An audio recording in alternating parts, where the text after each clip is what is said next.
മുണ്ടക്കൈ ചൂരൽമല ദുരന്തബാധിതരുടെ പുനരധിവാസത്തിന് മോദി സർക്കാർ ₹1 പ്രത്യേക സഹായം നൽകിയിട്ടില്ലെന്ന് ഓർക്കണം. നമ്മുടെ നാട് സഹായം നിരന്തരം ആവശ്യപ്പെട്ടുകൊണ്ടിരിക്കുകയാണ്. എന്നാൽ അതിനായി കാത്തു നിൽക്കാതെ പുനരധിവാസം അതിവേഗം പൂർത്തിയാക്കാനാണ് മുഖ്യമന്ത്രിയുടെ തീരുമാനം. കൽപ്പറ്റയിലും നെടുമ്പാലയിലും ടൗൺഷിപ്പ് നിർമ്മിക്കും. കൽപ്പറ്റയിലെ എൽസ്റ്റോൺ എസ്റ്റേറ്റിൽ 5 വീതം സെന്റിലും നെടുമ്പാലയിൽ 10 വീതം സെന്റിലുമായിരിക്കും വീട് നിർമ്മാണം.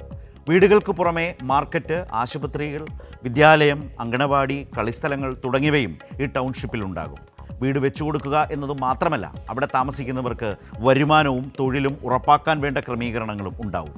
അതായത് ദുരന്തബാധിതർക്ക് അന്തസ്സായ പുനരധിവാസം ഉറപ്പാക്കുന്ന നാടായി കേരളം മാറാൻ പോകുന്നു. രാജ്യം മാതൃക ആക്കേണ്ടി വരുന്ന മോഡൽ ടൗൺഷിപ്പാണ് മികവോടെ അതിവേഗം നിർമ്മാണത്തിലേക്ക് നീങ്ങുന്നത്.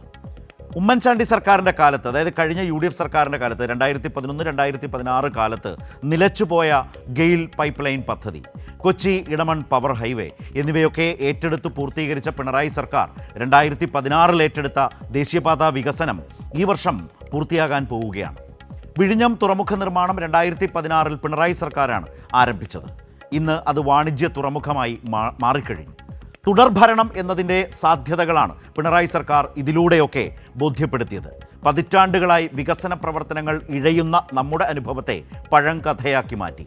അതേ പിണറായി സർക്കാരാണ് കൽപ്പറ്റയിലും നെടുമ്പാലയിലും ടൗൺഷിപ്പ് നിർമ്മിക്കാൻ പോകുന്നത്. ഇന്ന് ന്യൂസ് ആൻഡ് വ്യൂസിൽ പങ്കെടുക്കുന്നത് റവന്യൂ മന്ത്രി ശ്രീ കെ രാജൻ, മുൻ MLA CPIM നേതാവ് ശ്രീ CK ശശീന്ദ്രൻ വയനാട്ടിൽ നിന്നും, മുതിർന്ന മാധ്യമപ്രവർത്തകൻ ശ്രീ ജേക്കബ് ജോർജ്.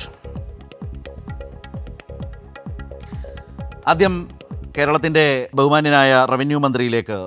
ശ്രീ രാജൻ, ഇന്ന് ഈ വയനാട് ദുരന്തബാധിതരുടെ പുനരധിവാസവുമായി ബന്ധപ്പെട്ട് കേരളത്തെ സംബന്ധിച്ച് ഏറ്റവും പ്രധാനപ്പെട്ട ഒരു ദിവസമായിരുന്നു. നമ്മൾക്ക് അവിടെ വീട് വെച്ചു കൊടുക്കാൻ സന്നദ്ധരായി വന്ന ആളുകളുണ്ട്, മനുഷ്യരുണ്ട്, സംഘടനകളുണ്ട്. ഇവരുമായിട്ടൊക്കെ സർക്കാർ ആശയവിനിമയം നടത്തി മുഖ്യമന്ത്രിയുടെ നേതൃത്വത്തിൽ. ഇന്ന് മുഖ്യമന്ത്രി വാർത്താ സമ്മേളനവും നടത്തുകയുണ്ടായി. അതിൽ നിന്ന് മനസ്സിലായത്, ഞാനിപ്പോൾ ഈ തുടക്കത്തിൽ സൂചിപ്പിച്ചതുപോലെ, പുനരധിവാസം മികവോടെ അതിവേഗം എന്നുള്ള ഒരു തീരുമാനത്തിലേക്ക് സർക്കാർ പോകുന്നു. അങ്ങനെ ഒരു വലിയ ഉത്തരവാദിത്വം, വെല്ലുവിളി ഏറ്റെടുക്കുമ്പോൾ ഞാൻ കരുതുന്നത് സർക്കാർ അത് രാജ്യത്തിന് തന്നെ മാതൃകയാകുന്ന, രാജ്യത്ത് മറ്റ് സംസ്ഥാനങ്ങൾ ഇത്തരമൊരു അവസ്ഥയിലേക്ക് പോകുമ്പോൾ എങ്ങനെ പുനരധിവാസം സാധ്യമാക്കണം എന്നതിൻ്റെ ഒരു ടെക്സ്റ്റ് ബുക്കായി കേരളം മാറാൻ പോകുന്നു. അങ്ങനെ 2 പ്രധാനപ്പെട്ട ടൗൺഷിപ്പുകൾ വരാൻ പോകുന്നു എന്നുള്ളതാണല്ലോ. അപ്പോൾ അങ്ങനെ മികവോടെ ഒരു ടൗൺഷിപ്പ്, പുനരധിവാസം അല്ലേ തയ്യാറാക്കേണ്ടത്? അതിനുള്ള വളരെ അടിസ്ഥാനപരമായ പ്രധാനപ്പെട്ട തീരുമാനങ്ങളിലൂടെയാണോ ഇന്നടക്കം കേരളം ഇപ്പോൾ പോയിക്കൊണ്ടിരിക്കുന്നത്? പുനരധിവാസത്തിന് നേരത്തെ മുതൽ നമ്മൾ പറഞ്ഞിരുന്നത് പോലെ, കേരളം പലതിനും മോഡലായതുപോലെ പുനരധിവാസത്തിന് മുഴുവൻ മനുഷ്യരെയും കൂട്ടി നിർത്തുന്ന ലോകോത്തരമായൊരു കേരള മോഡൽ യഥാർത്ഥത്തിൽ സൃഷ്ടിക്കലാണ് ഗവൺമെൻറ്റിൻ്റെ ഏറ്റവും പ്രധാനപ്പെട്ട ലക്ഷ്യം. അവിടെ ചൂരൽമലയുടെ ഭാഗമായിട്ടുള്ള മുണ്ടക്കയിലും പുഞ്ചിരിമുറ്റത്തും അട്ടാമലയിലും ആറാമലയിലും ഒക്കെ അതിഭീകരമായ ഈ ദുരന്തമുണ്ടായപ്പോൾ അവിടുത്തെ ജനങ്ങൾ മനസ്സുകൊണ്ട് ആഗ്രഹിച്ച ഏറ്റവും പ്രധാനപ്പെട്ട കാര്യം, ഞങ്ങളെ ദൈവം പലതായി പിരിച്ചു, ഇനി പുനരധിവാസത്തിൽ കൂടി ഞങ്ങളെ പല വഴിക്ക് പിരിച്ചുവിടരുത് എന്ന് അവിടുത്തെ ജനങ്ങൾ കൂപ്പുകയോടെ അഭ്യർത്ഥിക്കപ്പെട്ട ഒരു പ്രത്യേക ഘട്ടത്തിലാണ് കേരളത്തിൻ്റെ തന്നെ ചരിത്രത്തിൽ ആദ്യമായി പുനരധിവാസത്തിനൊരു ടൗൺഷിപ്പ് എന്ന ആശയം ബഹുമാനപ്പെട്ട മുഖ്യമന്ത്രി ഉണ്ടാക്കിയത്. അപ്പോൾ ഒരു ടൗൺഷിപ്പ് തന്നെ ലോകോത്തരമായിട്ടുള്ള ഒരു കേരള മോഡലാണ്. അതിൻ്റെ വിപുലമായ സംഘാടനത്തോടെ എല്ലാവരും ചേർന്ന്, ജാതി, മതം, രാഷ്ട്രീയം ഒന്നുമില്ലാതെ എല്ലാവരും ചേർന്ന് പുനരധിവാസത്തിന് ലോകോത്തരമായൊരു കേരള മോഡലായിരിക്കും ചൂരൽമലയിൽ, മേപ്പാടിയിൽ നടക്കാൻ പോകുന്നത്. അങ്ങനെ ഒരു വലിയ ഉറപ്പാണ് സർക്കാർ ജനങ്ങൾക്ക് മുമ്പാകെ നൽകുന്നത്. അത് വേഗം തടസ്സങ്ങളില്ലാതെ മുന്നോട്ട് കൊണ്ടുപോകും എന്ന് ഈ സർക്കാർ പറയുമ്പോൾ, ഈ സർക്കാരിൻ്റെ ഇത്തരം കാര്യങ്ങൾ ഏറ്റെടുത്ത് പൂർത്തീകരിച്ച ഒരു വലിയ ട്രാക്ക് റെക്കോർഡുണ്ട്. അതുകൊണ്ട് തന്നെ വലിയ വിശ്വാസത്തോടു കൂടി മിനിസ്റ്റർ, താങ്കൾ ഈ പറഞ്ഞ വാക്കുകളെ ജനങ്ങൾ ഏറ്റെടുക്കും. മുഖ്യമന്ത്രി ഇന്ന് വാർത്താ സമ്മേളനത്തിൽ പറഞ്ഞത് ഏറ്റെടുക്കും. കാരണം നടക്കില്ല, അസാധ്യമാണ്, ഇവിടെ ഇതൊന്നും നടക്കില്ല എന്ന് തോന്നിപ്പിച്ച ഒട്ടേറെ കാര്യങ്ങളുണ്ട്, സ്തംഭിച്ചു പോയതുണ്ട്. അത് നടപ്പായ നാടിൻ്റെ പേരാണ് കേരളം ഈ കാലയളവിൽ. അതുകൊണ്ട് തന്നെ നമ്മൾ ഈ കാര്യങ്ങളുമായി മുന്നോട്ട് പോകുമ്പോൾ മിനിസ്റ്റർ കരുതുന്നത് എന്താണ്? ഇതുമായി ബന്ധപ്പെട്ടുണ്ടായിട്ടുള്ള പല തടസ്സങ്ങളുണ്ടാകാം, സ്വാഭാവികമാണ്, വലിയൊരു ഉത്തരവാദിത്വമാണ് ഏറ്റെടുക്കുന്നത്. ആ തടസ്സങ്ങളാകെ നീങ്ങി എന്ന് കരുതാമോ? ഞാനത് ചോദിക്കുമ്പോൾ ഒരു കാര്യത്തെ മാറ്റി നിർത്തിയാണ് സംസാരിക്കുന്നത്. അതായത് കേന്ദ്ര സഹായം, കേന്ദ്രത്തിൻ്റെ പ്രത്യേക സഹായം, കേന്ദ്രത്തിൻ്റെ പ്രത്യേക പാക്കേജ് എന്ന് പറയുന്ന കേരളത്തിൻ്റെ മാസങ്ങളായിട്ടുള്ള ആവശ്യമുണ്ട്. ഈ ദുരന്തം സംഭവിച്ചത് മുതൽ ഇങ്ങോട്ട് നമ്മൾ പറയുന്ന കാര്യങ്ങൾ, അതിൽ ഒരു തീരുമാനം വന്നിട്ടില്ല. അപ്പോൾ ഞാനത് ഒഴിച്ചു വെച്ചാണ് ചോദിക്കുന്നത്. മറ്റെല്ലാ തടസ്സങ്ങളും, നമ്മൾക്കതിലേക്ക് നീങ്ങാൻ ഉണ്ടായിരുന്ന തടസ്സങ്ങളൊക്കെ മാറി എന്നാണോ കരുതേണ്ടത്? കേന്ദ്രത്തിൻ്റെ തടസ്സം മാറ്റി നിർത്തിയാൽ ബാക്കി പ്രശ്നങ്ങളെല്ലാം പരിഹരിക്കപ്പെട്ടു കഴിഞ്ഞു. പക്ഷേ കേന്ദ്രത്തിൻ്റെ തടസ്സം മാറ്റി നിർത്തപ്പെടാൻ പറ്റുന്നൊന്നല്ല. ഞാനൊരു ഉദാഹരണത്തിന് പറഞ്ഞാൽ, ഇപ്പോൾ ഏറ്റവും ആദ്യ ദിവസം മുതൽ കേരളം തുടർച്ചയായി ആവശ്യപ്പെട്ട നിയമപരമായൊരു അവകാശം കേരളത്തിന് നൽകാൻ എന്തേ ഇത്ര പ്രയാസം? 2005 പാർലമെൻറ്റ് തീരുമാനിച്ച ഡിസാസ്റ്റർ മാനേജ്മെൻറ്റ് ആക്ടിലെ സെക്ഷൻ 13 അർത്ഥശങ്കയ്ക്കിടയില്ലാത്ത വിധം പറയുകയാണല്ലോ. നമുക്ക് ഇത്തരം പ്രത്യേകിച്ച് അതിതീവ്ര ദുരന്തം നടന്ന ഒരു കേന്ദ്രത്തിൽ ദുരന്തബാധിതരായിട്ടുള്ള ആളുകളുടെ ദേശസാൽകൃത ബാങ്കുകളിലുള്ള മുഴുവൻ കടങ്ങൾ എഴുതി തള്ളാനും ഇനി അവർക്ക് ജീവനോപാധികൾ സൃഷ്ടിക്കാനുള്ള പരിശ്രമത്തിൻ്റെ ഭാഗമായിട്ടുള്ള പുതിയ പ്രവർത്തനങ്ങൾ നടത്താനും പണം കടം കൊടുക്കാൻ ഉൾപ്പെടെ, നേരത്തെയുള്ള കടങ്ങൾ എഴുതി തള്ളാനും പുതിയ കടം കൊടുക്കാനും ഉൾപ്പെടെ ഉള്ള അവകാശം സെക്ഷൻ 13 പ്രകാരം ലോകസഭ നൽകിയിട്ടും പാർലമെൻറ്റ് നൽകിയിട്ടും അത് കേരളത്തിന് വേണ്ടി ഉപയോഗിക്കാൻ എന്തുകൊണ്ട് കേന്ദ്ര ഗവൺമെൻറ് തയ്യാറാകുന്നില്ല എന്ന ചോദ്യത്തിന് ഉത്തരം പറയാതെ കേന്ദ്ര ഗവൺമെൻറ്റിന് പോകാൻ കഴിയില്ല. പുനരധിവാസ പ്രവർത്തനങ്ങൾ മുന്നോട്ട് പോകും. ഞങ്ങളിപ്പോഴും പ്രതീക്ഷിക്കുന്നുണ്ട്.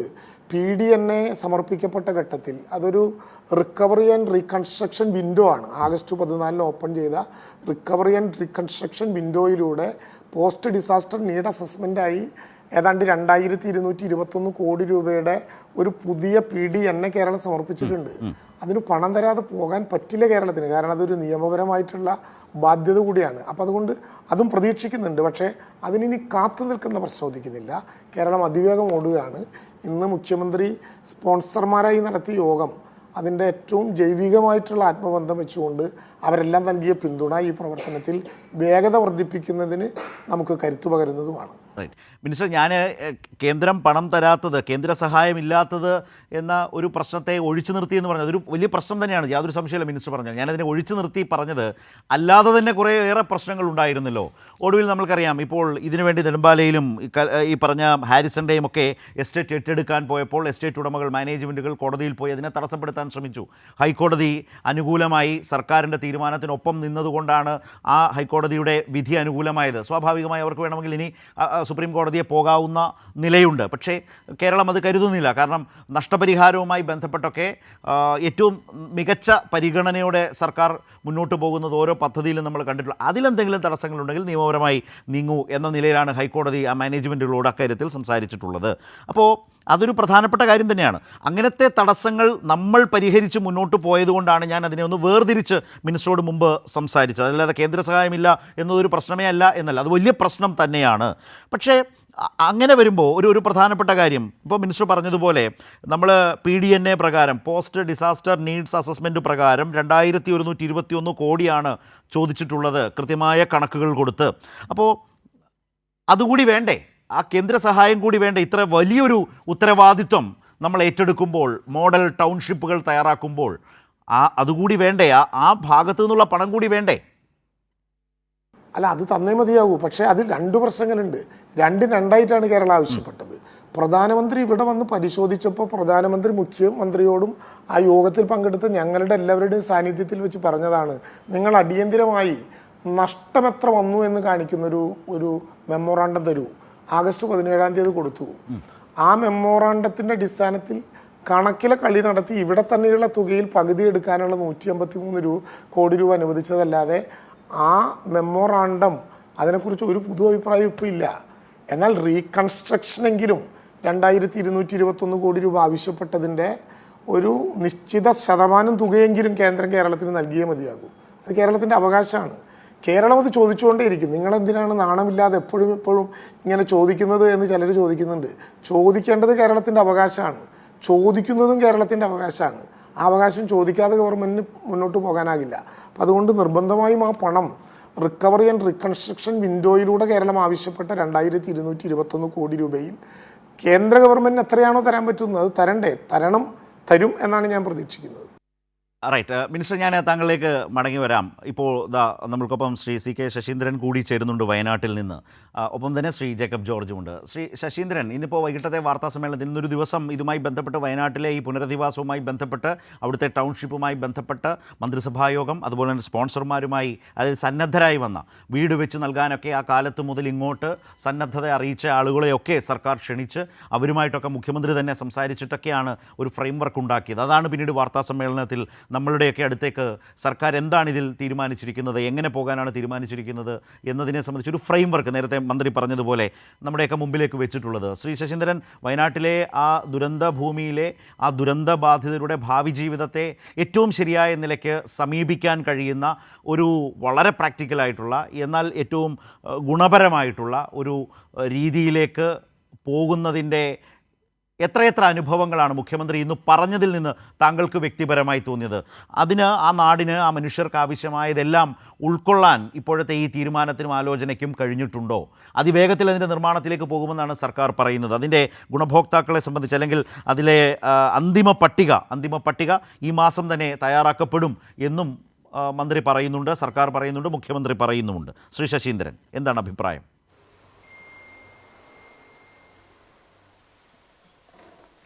തീർച്ചയായും വലിയ പ്രതീക്ഷയും ശുഭാപ്തി വിശ്വാസവും പ്രകടമാക്കുന്ന പ്രഖ്യാപനമാണ് മുഖ്യമന്ത്രിയുടെ ഭാഗത്തുനിന്ന് ഉണ്ടായിട്ടുള്ളത്. റവന്യൂ മന്ത്രി ചർച്ചയിൽ പങ്കെടുത്തുകൊണ്ട് പറഞ്ഞ കാര്യങ്ങളും അതൊക്കെ വെളിപ്പെടുത്തുന്നതാണ്. വലിയ ആക്ഷേപങ്ങളാണ് ഉയർന്നു വന്നിരുന്നത്. വലിയ ആരോപണങ്ങൾ എന്ന രീതിയിലേക്കായിരുന്നു പ്രതിപക്ഷവും അതുപോലെ മറ്റു ചില ആളുകളുമെല്ലാം ഇതിനെ ഉപയോഗിക്കാൻ വേണ്ടി ശ്രമിച്ചിരുന്നത്. അപ്പോഴെല്ലാം കേരളത്തിലെ ഗവൺമെൻറ് വളരെ നിശ്ചയദാർഢ്യത്തോടു കൂടി ദുരന്തബാധിതർ ഒറ്റപ്പെട്ടു പോകില്ല, അവരുടെ കൂടെ നാടുണ്ട്, സർക്കാർ അവരോടൊപ്പമുണ്ട്, അവരാരെയും ഒറ്റപ്പെടുത്തില്ല, അവരെ സംരക്ഷിക്കാനുള്ള ഉത്തരവാദിത്തം ഗവൺമെൻറ്റിനുണ്ട് എന്ന് ആവർത്തിച്ച് പറഞ്ഞുകൊണ്ടിരിക്കുകയായിരുന്നു. സമാനതകളില്ലാത്ത ദുരന്തത്തിന് സമാനതകളില്ലാത്ത രക്ഷാപ്രവർത്തനം നടത്തിയത് ലോകശ്രദ്ധ പിടിച്ചു പറ്റിയതാണ്.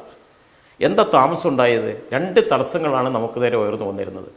ഒന്ന്, കേന്ദ്ര ഗവൺമെൻറ് രാഷ്ട്രീയ വിവേചനം കൊണ്ട് ഇത് അതിതീവ്ര ദുരന്തമായി പ്രഖ്യാപിക്കാതിരിക്കാൻ എന്തെല്ലാം കഴിയുമോ, എത്ര നീട്ടിക്കൊണ്ടുപോകാൻ കഴിയുമോ ആ പരിശ്രമമായിരുന്നു.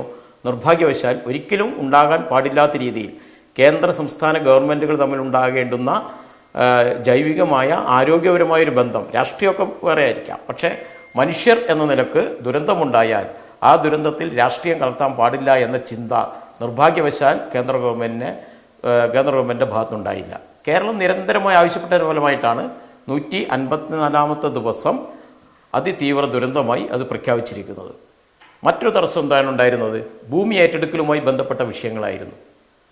2 എസ്റ്റേറ്റ് ഉടമകൾ, ഹാരിസൺ മലയാളം കമ്പനിയും എൽസ്റ്റണും. അതിൽ ഹാരിസൺ മലയാളം കമ്പനിയുടെ തൊഴിലാളികൾ എത്രയോ പേരോ മരിച്ചുപോയി, അവരുടെ ലയങ്ങൾ എത്രയോ ഒലിച്ചുപോയി. ദുരന്തമുണ്ടായതിനേക്കാൾ വലിയ ക്രൂരതയാണ് ഹാരിസൺ മലയാളം കമ്പനി ഈ ദുരന്തബാധിതരോട് കാണിച്ച് നമുക്ക് കാണാൻ വേണ്ടി കഴിയും. ഞാൻ എൻ്റെ മറ്റ് വിശദാംശങ്ങൾ കടക്കുന്നില്ല. ഇന്ത്യക്ക് സ്വാതന്ത്ര്യം കിട്ടുമ്പോൾ ബ്രിട്ടീഷ് അധീനതയിലുള്ള 72,000 ഏക്കർ ഭൂമി കൈവശം വെക്കുന്നവരാണ് HML കമ്പനി. നിയമപ്രകാരം അത് കേരളത്തിൻ്റെ ഭൂമിയാണ്, സർക്കാരിൻ്റെ ഭൂമിയാണ്. ഒരു സുപ്രീം കോടതി വിധി പ്രകാരം സിവിൽ കോടതി പരിശോധിച്ചുകൊണ്ടിരിക്കുകയാണ്. അത് സാങ്കേതികത്വം മാത്രമാണ്. ഇത്ര ഏക്കർ ഭൂമിയുള്ള ഒരു മാനേജ്മെൻറ്റ്, അവരുടെ തന്നെ തൊഴിലാളികൾ മരിച്ചുപോയി, ലയങ്ങൾ മരിച്ചുപോയി. അവിടെ സൗജന്യമായി കൊടുക്കാനുള്ള മാനസികാവസ്ഥ അവർക്ക് ഉണ്ടാകേണ്ടതായിരുന്നു. അത് അവരുടെ ഇഷ്ടം, ഒരിക്കലും നമ്മൾ പറയുന്നേ ഇല്ല. മനുഷ്യത്വപരമായി അങ്ങനെ ചിന്തിച്ചാൽ എല്ലാവരും അതിനെ അംഗീകരിക്കുകയും ബഹുമാനിക്കുകയും ചെയ്യുമായിരുന്നു. അതൊരു അവകാശവാദമായിട്ട് ഉന്നയിക്കുന്നില്ല കേട്ടോ, ഞാൻ അങ്ങനെയൊന്നും കരുതുകയും വേണ്ട. ഇപ്പോൾ ഹൈക്കോടതി ആ ഒരു ഉത്തരവ് പുറപ്പെടുവിച്ചു. അവർക്ക് നഷ്ടപരിഹാരം കൊടുക്കാം. ഉത്തരവിലെ ഏറ്റവും പ്രധാനപ്പെട്ട ഒരു ഭാഗം, അവർക്ക് നഷ്ടപരിഹാരം കൊടുക്കുമ്പോൾ സിവിൽ കോടതി വിധി അനുസരിച്ച് സർക്കാരിൻ്റെ സ്വത്താണെന്ന് കണ്ടെത്തി കഴിഞ്ഞാൽ ഈ നഷ്ടപരിഹാര തുക തിരിച്ചു നൽകണമെന്ന് ബോണ്ട് കൊടുക്കണം അവർ. അപ്പോൾ ഇത്ര എന്തിനാണ് നീട്ടിക്കൊണ്ടുപോയി എന്നുള്ളത് അവരാലോചിക്കണം. അത് മോശമായി പോയില്ല. യഥാർത്ഥത്തിൽ ദുരന്തബാധിതരോടും കേരളത്തിലെ ജനലക്ഷങ്ങളോടും മാപ്പ് പറയാനുള്ള ബാധ്യത HML കമ്പനിക്കുണ്ട്. ഞാൻ മറ്റ് വിശദാംശങ്ങളിലേക്ക് കടക്കുന്നേയില്ല, അത് വേറൊരു വിഷയമാണ്, അതുകൊണ്ട് കടക്കുന്നേയില്ല. നേരത്തെ നിങ്ങൾ പറഞ്ഞ പോലെ തന്നെ ലോകോത്തര മാതൃകയിലുള്ള സർവതല സ്പർശിയായ ഒരു പുനരധിവാസ പദ്ധതിയാണ് കേരളത്തിലെ ഗവൺമെൻറ് പ്രഖ്യാപിച്ചിരിക്കുന്നത്. ലോകത്തെവിടെയും നാളെ ഇങ്ങനെ ഒരു ദുരന്തമുണ്ടായാൽ അവർക്ക് മാതൃകയായി കാണാൻ കഴിയാവുന്ന രീതിയിൽ സർവതല സ്പർശിയായ ഒരു വീട് കൊടുക്കൽ മാത്രമല്ല, 5 സെൻറ്റ് ഭൂമിയും, മുനിസിപ്പാലിറ്റിയിൽ 5 സെൻറ്റും പഞ്ചായത്തിൽ 10 സെൻറ്റും, അതല്ല ഉദ്ദേശിക്കുന്നത്. അവർക്കൊരു പുതിയ ജീവിതം തന്നെയാണ്. ആ ജീവിതത്തിൽ അവർക്ക് വരുമാനം ഉണ്ടാകണം, അവർക്ക് കളിക്കാനുള്ള, കുട്ടികൾക്ക് കളിക്കാനുള്ള സ്ഥലം ഉണ്ടാവണം, അംഗൻവാടി വേണം, ആരോഗ്യമേഖല ശ്രദ്ധിക്കാൻ സ്ഥലം വേണം, അല്ലെങ്കിൽ അതിൻ്റെ സംവിധാനങ്ങൾ വേണം, അതുപോലെ തന്നെ ശുചിത്വവുമായി ബന്ധപ്പെട്ട കാര്യങ്ങൾ വേണം, മാർക്കറ്റ് വേണം, വിനോദ സൗകര്യങ്ങൾ വേണം. ഇങ്ങനെ ആരാ ചിന്തിച്ചിരിക്കുന്നത്? അതാണ് വിഷയം. ഒരു പുതിയ ജീവിതത്തിലേക്ക് അവർക്ക് നഷ്ടപ്പെട്ടവർക്ക് നല്ല ആത്മവിശ്വാസം പകരുന്ന ഒരു പുതിയ ജീവിതത്തിലേക്ക് അവരെ തിരിച്ചു കൊണ്ടുവരണം. ശരി, അതിന് വേണ്ടിയിട്ടുള്ള ആദ്യപടി എന്ന നിലക്കാണ് ഈ ടൗൺഷിപ്പ് പ്രഖ്യാപിച്ച് നമുക്ക് കാണാൻ വേണ്ടി കഴിയും. ശരി, ഞാൻ താങ്കളിലേക്ക് കേന്ദ്രത്തിൻ്റെ ഒരു നിലപാട് നേരത്തെ മിനിസ്റ്റർ പറയുന്നത് എന്താണ്? ശ്രീ ശശീന്ദ്രൻ പൂർത്തിയാക്കിക്കോളൂ.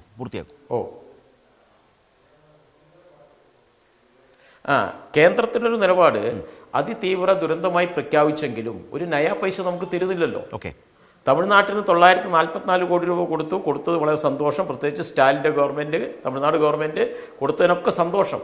എന്താ കേരളത്തോട് തരാതിരിക്കുന്നത്? നേരത്തെ മിനിസ്റ്ററോട് പറഞ്ഞല്ലോ, റിക്കവറി ആൻഡ് റീകൺസ്ട്രക്ഷൻ വിൻഡോ പ്രകാരം ദേശീയ ദുരന്ത പ്രതികരണ നിധിയിൽ നിന്ന് നമുക്ക് കാശ് തരാൻ, ആ കാശിൻ്റെ ആവശ്യം നമ്മൾ ഉന്നയിച്ചിട്ടുണ്ട്. അത് സൗജന്യമൊന്നുമല്ല. അത് ചോദിക്കുന്നത് എന്തോ ഒരു മോശം വിചാരിക്കേണ്ട. ഇന്ത്യയുടെ ഭാഗമാണ് കേരളം. കേരളത്തിന് അവകാശപ്പെട്ടതാണ്. കേരളത്തിലെ മുഴുവൻ മലയാളികൾക്കും അവകാശപ്പെട്ടതാണ്. ആ തുക തരാതിരിക്കാൻ ഇന്നല്ലെങ്കിൽ നാളെ അവർക്ക് തരേണ്ടി വരും. തൽക്കാലം കുറച്ച് ബുദ്ധിമുട്ടിക്കാൻ അവരുടെ ഭരണപരമായ രാഷ്ട്രീയ വിഭജനം കൊണ്ട് കഴിയുമെങ്കിലും ഇന്നല്ലെങ്കിൽ നാളെ തരേണ്ടി വരും എന്ന കാര്യത്തിൽ ഒരു സംശയവും വിചാരിക്കേണ്ട. അങ്ങനെ അതിനുള്ള സമ്മർദ്ദം കേരളത്തിലെ ജനങ്ങൾ ഉയർത്തും. കേരളത്തിലെ ജനങ്ങളുടെ മനസ്സ് ഇക്കാര്യത്തിൽ ഒറ്റക്കെട്ടാണ്. ആ കാര്യത്തിൽ സംശയമില്ല. ഗവൺമെൻറ് എല്ലാവരെയും ചേർത്ത് പിടിച്ചുകൊണ്ടാണ് കാര്യങ്ങൾ ചെയ്യുന്നത്. മുഖ്യമന്ത്രിനെ വിളിച്ചു ചേർത്ത എം പിമാരുടെ യോഗം, BJP ഒഴിച്ച് ബാക്കി എല്ലാ എം പിമാരും ആ യോഗത്തിൽ പങ്കെടുത്ത് സഹായിക്കുന്ന നിലപാടുണ്ടായല്ലോ. അവർക്ക് മാറി നിൽക്കാൻ കഴിയില്ല. രാഷ്ട്രീയമായിട്ട് വേണ്ടത്ര ഉയർന്നു വന്നില്ലെങ്കിലും അല്ലെങ്കിൽ ചില കാര്യങ്ങളിലെല്ലാം ഭിന്നത ഉണ്ടാക്കാൻ ശ്രമിച്ചെങ്കിലും അവർ ഈ കാര്യത്തിൽ മാറി നിൽക്കാൻ കഴിയില്ലല്ലോ. അത് നാടിൻ്റെ ആവശ്യമല്ലേ. ആ ആവശ്യത്തോട് കേരളത്തിലെ ഗവൺമെൻറ് എല്ലാവരെയും ചേർത്ത് പിടിക്കുകയാണ്.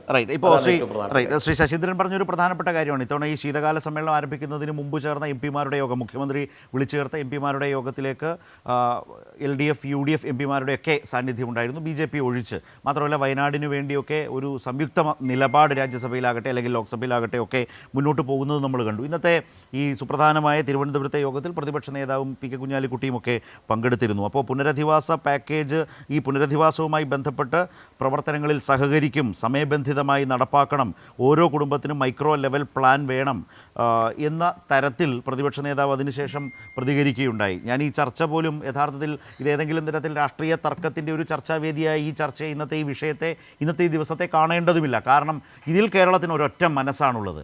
അതിൽ കേന്ദ്രം പണം തരുന്നില്ല എന്നുള്ളത് യാഥാർത്ഥ്യമായി കഴിഞ്ഞ കാര്യവുമാണ്. അതിലേതെങ്കിലും തരത്തിൽ പരസ്പരം വാക്കുതർക്കത്തിലേർപ്പെട്ട് അതിനെ ന്യായീകരിക്കുന്നതിനും സ്പേസ് യഥാർത്ഥത്തിൽ വേണ്ടതില്ല. കാരണം അത്രമേൽ സ്പഷ്ടമായി കേരളത്തിൻ്റെ അവകാശപ്പെട്ട പണം കേന്ദ്രം തരാതിരിക്കുന്നു എന്നത് ഹൈക്കോടതി അടക്കം അക്നോളജ് ചെയ്തൊരു പ്രശ്നമായി നമ്മുടെ മുമ്പിൽ നിൽക്കുകയാണ്. മാസങ്ങൾക്ക് ശേഷം, ഇപ്പോൾ 5 മാസത്തിന് ശേഷമാണ് അതൊരു അതിതീവ്ര ദുരന്തമായി പോലും പ്രഖ്യാപിച്ചത്. അതാണ് ഇന്ന് മുഖ്യമന്ത്രി പറഞ്ഞത്. ഇത് നേരത്തെ ആയിരുന്നെങ്കിൽ നമ്മൾക്ക് സംസ്ഥാനങ്ങളിൽ മറ്റ് സംഘടനകളിൽ നിന്ന്, NGOകളിൽ നിന്നൊക്കെ കുറേ കൂടി സഹായം തേടുന്നതിന് സഹായകരമാകുമായിരുന്നു. ആ വഴികളുമൊക്കെ അടച്ചു ഇത്ര വൈകി ഈ പ്രഖ്യാപനം വന്നതുകൊണ്ട് എന്ന് പറയുന്ന അനുഭവത്തിലൂടെയാണ് കേരളം കടന്നു പോകുന്നത്. ശ്രീ ജേക്കബ് ജോർജ്, ഞാൻ ഇതിൻ്റെ പല ഭാഗങ്ങളും, നമ്മൾ ഈ ഒരു വിഷയമായതുകൊണ്ടാണ് ഇങ്ങനെ പലതും എല്ലാവരും സംസാരിച്ച് പറഞ്ഞു പോകുന്നത്. താങ്കളോട് ഞാൻ ഈ വിഷയവുമായി ബന്ധപ്പെട്ട് സംസാരിക്കാൻ വരുമ്പോൾ തന്നെ നമ്മുടെ സ്ക്രീനിൽ ഈ പറഞ്ഞ 2 മോഡൽ ടൗൺഷിപ്പുകളുടെ അതിൻ്റെ ഡിജിറ്റൽ മോഡൽ ഗ്രാഫിക് റെപ്രസെൻറ്റേഷൻ സ്ക്രീനിൽ കാണാം. അത് കാണുമ്പോൾ തന്നെ നമ്മൾക്കൊരു നല്ലൊരു ആശ്വാസകരമായ ഒരു അനുഭവമാണത് തരുന്നത്. കാരണം എല്ലാം നഷ്ടപ്പെട്ട മനുഷ്യരാണ്. അവരെ നേരത്തെ മന്ത്രി പറഞ്ഞ പോലെ വീണ്ടും പിരിക്കാതെ അവർക്ക് ഒന്നിച്ച് ജീവിക്കാനുള്ള, അവരുടെ നഷ്ടപ്പെട്ടു പോയ നാടിൻ്റെ ഓർമ്മകളും പേറി ഒന്നിച്ച് ജീവിക്കാനുള്ള, അങ്ങനെ ജീവിക്കുമ്പോൾ തന്നെ അവർക്ക് തൊഴിൽ വേണം, വരുമാനം വേണം, അതിനനുസരിച്ച് അവർക്ക് വേണ്ട മറ്റ് അക്സസറീസൊക്കെ വേണം, ആശുപത്രി വേണം, അംഗനവാടികൾ വേണം, ദേവാലയങ്ങൾ വേണം, എല്ലാ തരത്തിലുള്ള സൗകര്യങ്ങളും ഒരുക്കിയിട്ടുള്ള ഒരു ടൗൺഷിപ്പിലേക്ക് പോകണം. അതിൻ്റെ ഗ്രാഫിക്കൽ റെപ്രസെൻറ്റേഷനും നമ്മൾ ഈ സ്ക്രീനിൽ കാണുന്നുണ്ട്. ഞാനത് താങ്കളിപ്പോൾ നേരിട്ട് സ്റ്റുഡിയോയിൽ അല്ലാത്തതുകൊണ്ടാണ് ഞാൻ അത്രയും വിശദീകരിച്ചത്. അങ്ങനൊരു പ്രോജക്റ്റ് ഈ സർക്കാർ ഏറ്റെടുക്കുമ്പോൾ അത് സമയബന്ധിതമായി പൂർത്തിയാക്കുമെന്ന് മുഖ്യമന്ത്രി പറയുമ്പോൾ കേരളം എത്രമാത്രമാണ് അതിൽ ഒരു വിശ്വാസം അർപ്പിക്കുക? ശ്രീ ജേക്കബ് ജോർജ്. അത് തീർച്ചയായിട്ടും കേരള ഗവൺമെൻറ്റിൻ്റെ ഒരു വാഗ്ദാനം, അത് നടപ്പിലാക്കും എന്ന കാര്യത്തിൽ സംശയം വേണ്ട. കാരണം മുഖ്യമന്ത്രി പിണറായി വിജയൻ, അദ്ദേഹത്തിൻ്റെ നിശ്ചയദാർഢ്യം, ഒരു കാർക്കശ്യ സ്വഭാവം എന്നുകൂടി ചേർക്കണം. അതിനോടൊപ്പം അത് പദ്ധതി നടപ്പിലാക്കാൻ അദ്ദേഹത്തിന് ഒരു രാഷ്ട്രീയ നേതാവ് എന്ന നിലയിൽ മുഖ്യമന്ത്രി എന്ന നിലയ്ക്ക് അപ്പുറത്ത് ഒരു രാഷ്ട്രീയ നേതാവ് എന്ന നിലയ്ക്ക് അദ്ദേഹത്തിന് വലിയ പ്രാഗൽഭ്യമുണ്ട്. അതൊരു പ്രൂവൺ സംഭവമാണ്. അദ്ദേഹം തെളിയിച്ചതാണ്. കേരളത്തിൻ്റെ വിദ്യുത് ശക്തി മന്ത്രിയായിരിക്കെ, അത് കഴിഞ്ഞിട്ട് 2 തവണ മുഖ്യമന്ത്രിയായിരിക്കെ അദ്ദേഹം പല കാര്യങ്ങളും പല പദ്ധതികളും ആവിഷ്കരിച്ച് നടപ്പിലാക്കിയ നേതാവാണ്. ആ നേതൃഗുണം, പദ്ധതികൾ നടപ്പിലാക്കാനുള്ള ശേഷി, അത് തീർച്ചയായിട്ടും ഈ പദ്ധതി എന്ന് പറയുന്നത് കേരളത്തിൻ്റെ പ്രിയപ്പെട്ട പദ്ധതിയാണ്. എനിക്ക് തോന്നുന്നു ഗവൺമെൻറ് അങ്ങനെ തന്നെയാണ് അത് കാണുന്നത്. കേരളത്തിലെ പ്രധാനപ്പെട്ട 2 മുന്നണികളും BJP ഒഴികെ, കേരളത്തിലെ BJP ഒഴികെ എന്നുള്ളത് പ്രത്യേകം എടുത്തു പറയണം. അവർക്കെന്ത് കുറ്റബോധം തോന്നണം ഇങ്ങനെ പങ്കെടുക്കാതിരിക്കുന്നതിൽ, ഈ യോഗത്തിന് പിന്തുണ നൽകാതിരിക്കുന്നതിൽ, ഈ തീരുമാനത്തിന് ഒരു കണിശം, ചെറിയ ലേവലേശം, ഒരു കണികയെങ്കിലും പിന്തുണ നൽകാതിരിക്കുന്നതിൽ അവർക്ക് ഒരു കുറ്റബോധവും തോന്നുന്നില്ലെങ്കിൽ അയ്യോ കഷ്ടം എന്നല്ലേ പറയുള്ളൂ. തീർച്ചയായിട്ടും ഇതിനെ വലിയൊരു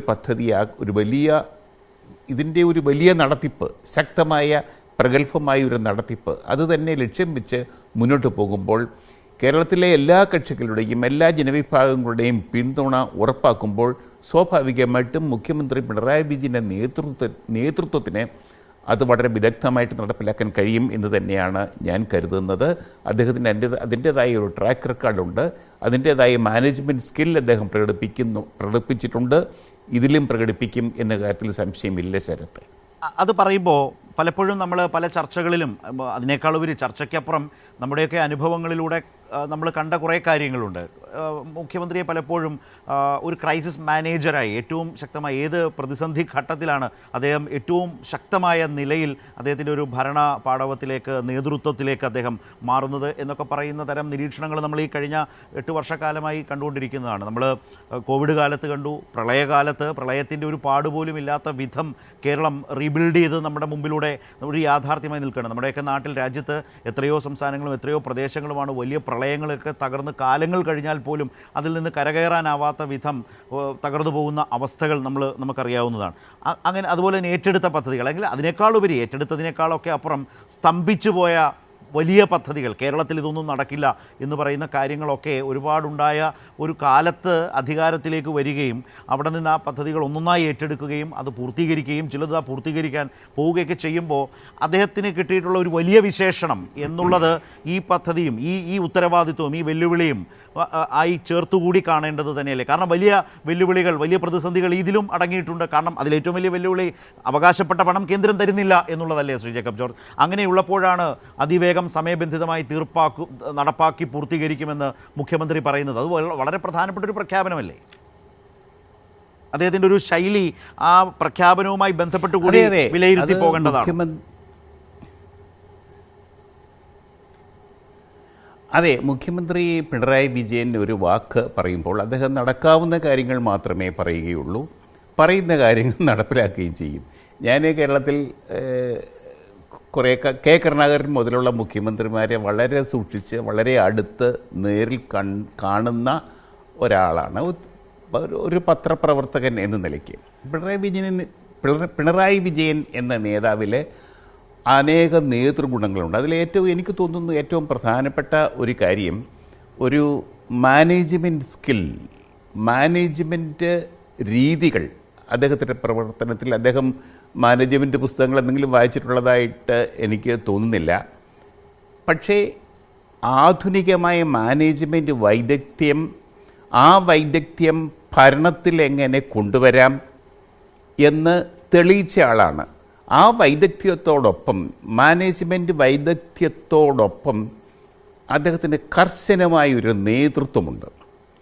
കാര്യങ്ങൾ കർശനമായിട്ട് നടപ്പിലാക്കാനുള്ള ശേഷിയുണ്ട്. ഗെയിൽ പൈപ്പ് ലൈൻ്റെ കാര്യത്തിലും ഇടമൺ വിദ്യുത് ശക്തി ലൈൻ്റെ കാര്യത്തിലും ഒക്കെ അത് നമ്മൾ കണ്ടതാണ്. ആ ഒരു നിശ്ചയദാർഢ്യം, അതിനെ ചോദ്യം ചെയ്യാൻ ഒരു ശക്തിയെയും അദ്ദേഹം അതിന് അനുവദിക്കില്ല. അതാണ് മുഖ്യമന്ത്രി എന്ന നിലയ്ക്ക് മാത്രമല്ല രാഷ്ട്രീയ നേതാവ് എന്ന നിലയിലും പിണറായി വിജയൻ്റെ ഒരു ശക്തി, അദ്ദേഹത്തിൻ്റെ കരുത്ത് അത് തന്നെയാണ്. ഞാനൊരു ഉദാഹരണം പറയട്ടെ സ്ഥലത്തെ. അദ്ദേഹം വിദ്യുത് ശക്തി മന്ത്രിയായിരുന്നപ്പോൾ നമുക്ക് ലോഡ് ഷെഡിങ്, പവർ കട്ട് അതിരൂക്ഷമായിരുന്നു. 4-5 മണിക്കൂറൊക്കെയാണ് കേരളത്തിൽ ലോഡ് ഷെഡിങ്. അതിൽ നിന്ന് ഒരു മോചനവും അന്ന് കാണാനുണ്ടായിരുന്നില്ല. ആ സമയത്ത് ഇലക്ട്രിസിറ്റി മന്ത്രിയായിട്ട് ചുമതലയേറ്റ പിണറായി വിജയൻ ഉദ്യോഗസ്ഥന്മാരെ വിളിച്ചുകൂട്ടി ശക്തമായ നടപടിയെടുത്തു. ശക്തമായ നടപടികൾ അത് വളരെ അങ്ങേയറ്റത്തെ വളരെ കൃത്യതയോടുകൂടിയ മാനേജ്മെൻറ്റ് ദർശനങ്ങളുടെ അടിസ്ഥാനത്തിൽ, മാനേജ്മെൻറ്റ് പ്രിൻസിപ്പിൾസിൻ്റെ അടിസ്ഥാനത്തിലാണ് ഓരോ കാര്യങ്ങളും നീക്കിയത്. അതിനകത്തൊരു ഉദാഹരണം ഞാൻ പറയാം. കായംകുളം തെർമൽ പ്ലാന്റ് കേന്ദ്ര പദ്ധതിയാണ്. അതിനകത്തൂടെ വിദ്യുച്ഛക്തി ഉൽപ്പാദിപ്പിച്ച് കൊണ്ടുവരണം. അതിനുള്ള പദ്ധതികൾ അങ്ങോട്ട് നടക്കുമ്പോൾ ഒരു സമയത്ത് തൊഴിലാളി യൂണിയനുകൾ പണിമുടക്കി. തൊഴിലാളി യൂണിയനുകൾ എന്ന് പറഞ്ഞാൽ CIT ഉൾപ്പെടെയുള്ള യൂണിയനുകൾ പണിമുടക്കി. അവർക്ക് അവരുടേതായ ആവശ്യങ്ങൾ കാണുമായിരിക്കും. പിണറായി വിജയൻ വിദ്യുച്ഛക്തി മന്ത്രിയായിരുന്നു. പിണറായി വിജയൻ നേരെ കായംകുളം തെർമൽ പ്ലാന്റിൻ്റെ അവിടെ എത്തി. തൊഴിലാളി യൂണിയനുകളുടെ മീറ്റിംഗ് വിളിച്ചു കൂട്ടി. അദ്ദേഹം അവരെ കേട്ടു. അവർ സമരത്തിൽ നിന്ന് പിന്മാറാൻ തയ്യാറില്ല. മുഖ്യമന്ത്രി വിദ്യുച്ഛക്തി മന്ത്രി എന്ന നിലയ്ക്ക് പിണറായി വിജയൻ പറഞ്ഞു, പറ്റില്ല, നിങ്ങൾ സമരം ചെയ്തുകൂടാ, സമരത്തിൽ നിന്ന് പിന്മാറണം, കേരളത്തിൻ്റെ ആവശ്യമാണ്, ഇവിടെ നിങ്ങൾ പണിതേ പറ്റൂ, പണിയെടുത്താലേ പറ്റുകയുള്ളൂ, സമരത്തിൻ്റെ കാര്യം നമുക്ക് പിന്നെ തീരുമാനിക്കാം. പക്ഷേ അവർ കേട്ടില്ലെന്ന് മാത്രമല്ല, സമ്മേളനം അലസിപ്പിരിഞ്ഞു. പിണറായി വിജയൻ ഇറങ്ങി കാറിൻ്റെ അടുത്തേക്ക് ചെന്നു. എന്നിട്ട് എന്ത് ചെയ്യുന്നറിയോ ശരത്തെ, അപ്പോഴത്തേക്ക് യൂണിയൻകാർ നേതാക്കളൊക്കെ പറയുന്ന യാത്രയാക്കാനൊക്കെ ചെന്നു. പക്ഷേ അവർ വിട്ടുവീഴ്ചയ്ക്ക് തയ്യാറായില്ല. അദ്ദേഹം തിരിഞ്ഞെന്ന് പറഞ്ഞു, നാളെ ഇവിടെ പണി നടക്കും, ഒരാളും തടസ്സപ്പെടുത്തുകയില്ല, എല്ലാവരും പണിക്ക് കയറും. കാറിൽ കയറി അദ്ദേഹം തിരുവനന്തപുരത്തേക്ക് പോയി. പിറ്റേ ദിവസം പണി നടന്നു. സംഭവിച്ചതാണിത്, സംഭവമാണിത്. സംഭവ ബഹുലം തന്നെയായിരുന്നു പിണറായി വിജയൻ്റെ വിദ്യുച്ഛക്തി ഭരണകാലം. കാരണം എന്തുമാത്രം അധ്വാനിച്ചാൽ മാത്രമാണ് ഈ കുടിശ്ശിക ജോലികളെല്ലാം തീർത്ത് സമ്പൂർണമായ ഒരു വിതരണ ഉൽപ്പാദന രംഗം സജീവമാക്കി ഉണ്ടാക്കിയെടുക്കാൻ പിണറായി വിജയന് കഴിഞ്ഞു. ആ ഒരു മാനേജ്മെൻറ്റ് വൈദഗ്ധ്യം, അതാണ് മുഖ്യമന്ത്രി എന്ന നിലയ്ക്ക് 1ഉം 2ഉം പിണറായി സർക്കാരിൻ്റെ കാലത്തും കേരളം കണ്ടത്. അതുതന്നെയായിരിക്കും, അതിനേക്കാൾ മേന്മയേറിയ ഒരു വൈദഗ്ധ്യ പ്രകടനമായിരിക്കും ഇവിടെ ഈ ചൂരൽമല, മുണ്ടക്കൈ, അവിടുത്തെ പാവപ്പെട്ട സാധാരണക്കാരുടെ ഒരു പുനരധിവാസത്തിന് അദ്ദേഹം ശ്രദ്ധിക്കുക എന്ന് തന്നെയാണ് എൻ്റെ വിശ്വാസം. ശരത്, റൈറ്റ്. ഞാൻ റവന്യൂ മന്ത്രിയിലേക്ക്. നേരത്തെ മിനിസ്റ്റർ പറഞ്ഞു നിർത്തിയ ഒരു കാര്യം, ഇപ്പോൾ PDNA post disaster needs assessment പ്രകാരം നമ്മൾ 2221 കോടി രൂപയാണ് ഈ ദുരന്തവുമായി ബന്ധപ്പെട്ട് കേരളത്തിന് കിട്ടേണ്ട പ്രത്യേക സാമ്പത്തിക സഹായം, സ്പെഷ്യൽ അസിസ്റ്റൻസ്. ഈ സ്പെഷ്യൽ അസിസ്റ്റൻസ് നമ്മൾ ദുരന്തമുണ്ടായി ആദ്യ ആഴ്ചകളിൽ തന്നെ പ്രധാനമന്ത്രിയുടെ സന്ദർശനത്തിനെ തുടർന്ന് തന്നെ ആവശ്യപ്പെട്ടതാണ്. ഇതുവരെ അതിലൊരു നീക്കുപോക്കും ഉണ്ടായിട്ടില്ല. പിന്നീടാണ് നമ്മൾ കേന്ദ്രം കൊണ്ടുവന്നിട്ടുള്ള ചട്ടപ്രകാരം ഇങ്ങനെ 2221 കോടി PDNA പ്രകാരം റിക്വസ്റ്റ് ചെയ്തിട്ടുള്ളത്, സബ്മിറ്റ് ചെയ്തിട്ടുള്ളത്. താങ്കൾ നേരത്തെ പറഞ്ഞു അതിലൊരു വളരെ പ്രധാനപ്പെട്ട പങ്ക്, വിഹിതം കേന്ദ്രത്തിന് വഹിക്കേണ്ടതുണ്ട്, കേരളത്തിന് തരേണ്ടതുണ്ട്, അത് ചോദിച്ചുകൊണ്ടേയിരിക്കും എന്ന് പറഞ്ഞു. പക്ഷേ അത് നിശ്ചയമായി അത് ചെയ്തുകൊണ്ടിരിക്കുമ്പോൾ തന്നെ പക്ഷേ നമ്മൾ ഈ പറഞ്ഞ ഒരു വലിയ ടൗൺഷിപ്പിലേക്ക് അല്ലെങ്കിൽ ഇത്തരം പുനരധിവാസത്തിലേക്ക് പോകുമ്പോൾ ഈ പണത്തിൻ്റെ കുറവ് ഇപ്പോൾ സർക്കാരിലില്ലേ? അപ്പോൾ ഈ പണം അധികമായി കണ്ടെത്തേണ്ടതായ ഒരു പ്രശ്നം സർക്കാർ നേരിടുന്നില്ലേ? കാരണം ഈ പറഞ്ഞ 2221 കോടിയോ അതിൻ്റെ ഏതെങ്കിലും ഒരു വിഹിതമോ തരാൻ നാളിതുവരെ കേന്ദ്ര സർക്കാർ തയ്യാറായിട്ടില്ല.